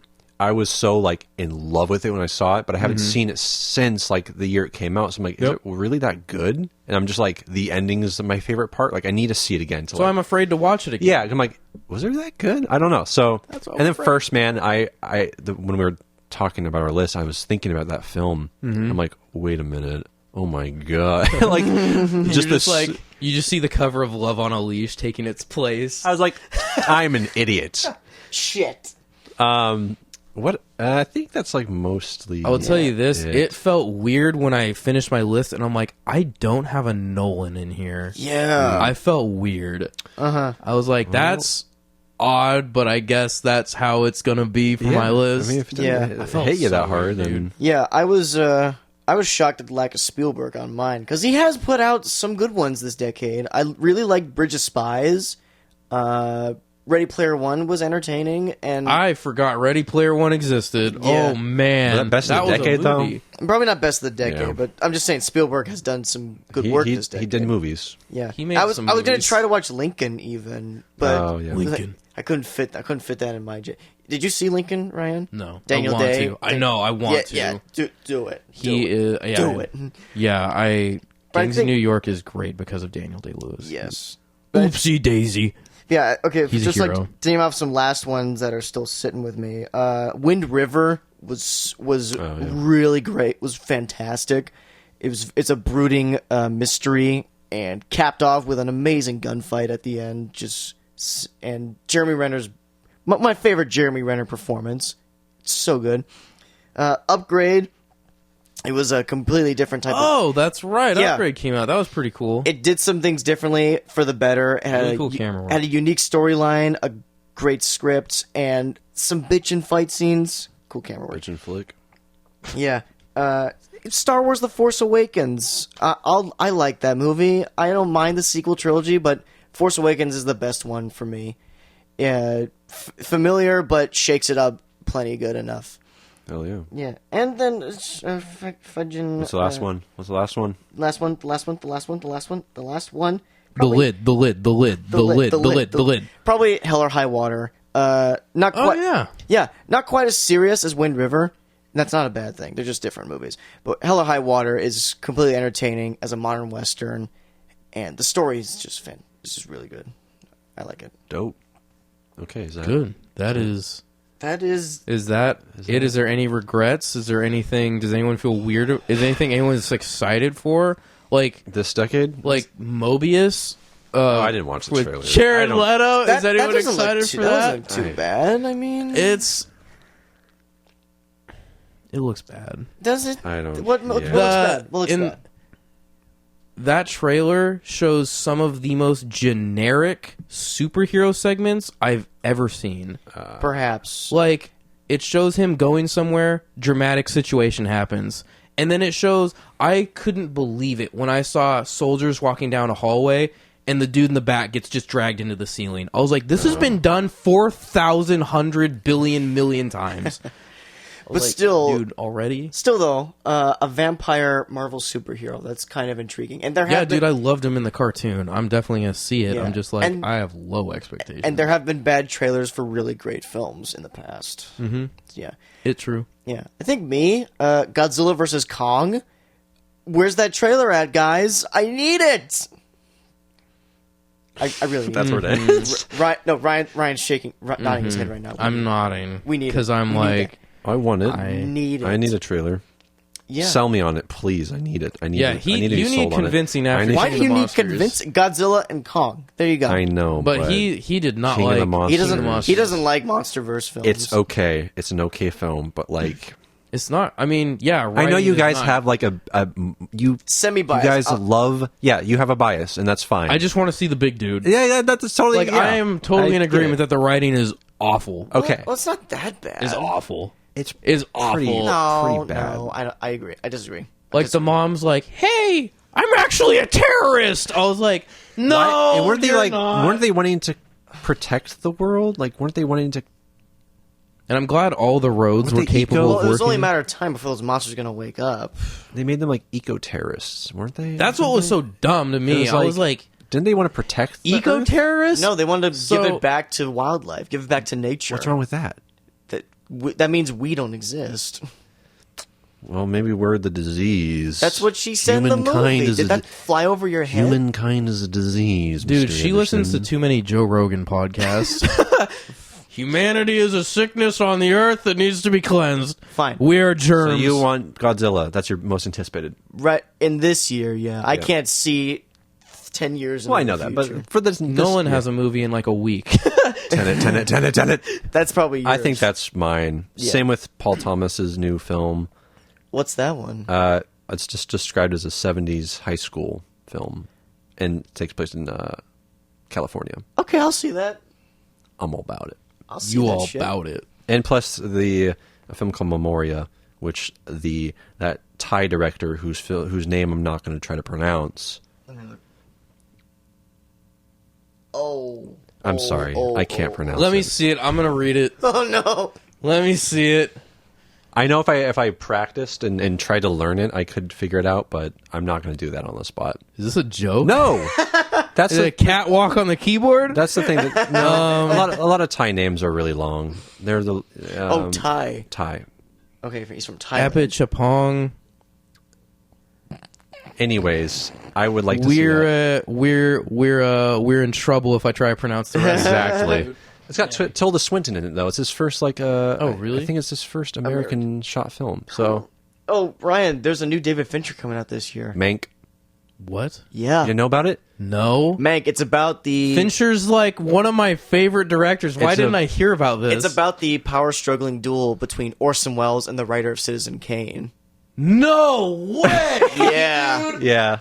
I watched Who's the playing whole Welles? documentary about how tough it was for Orson Welles to get that made because he was so young, no one had any faith in him. And they're like, he actually sent like a huge book of like editing notes to the studio from Orson Welles saying, look, if you cut this way, this is why you're going to ruin the movie, and sent him a book. That's going to be good. Wow. Dude, That's good. that's such a cool gonna be conflict to wicked. watch. Yeah. Freaking wicked. Yeah. It's going to be a bitchin' film. Yeah. I'm also excited for Monster Hunter.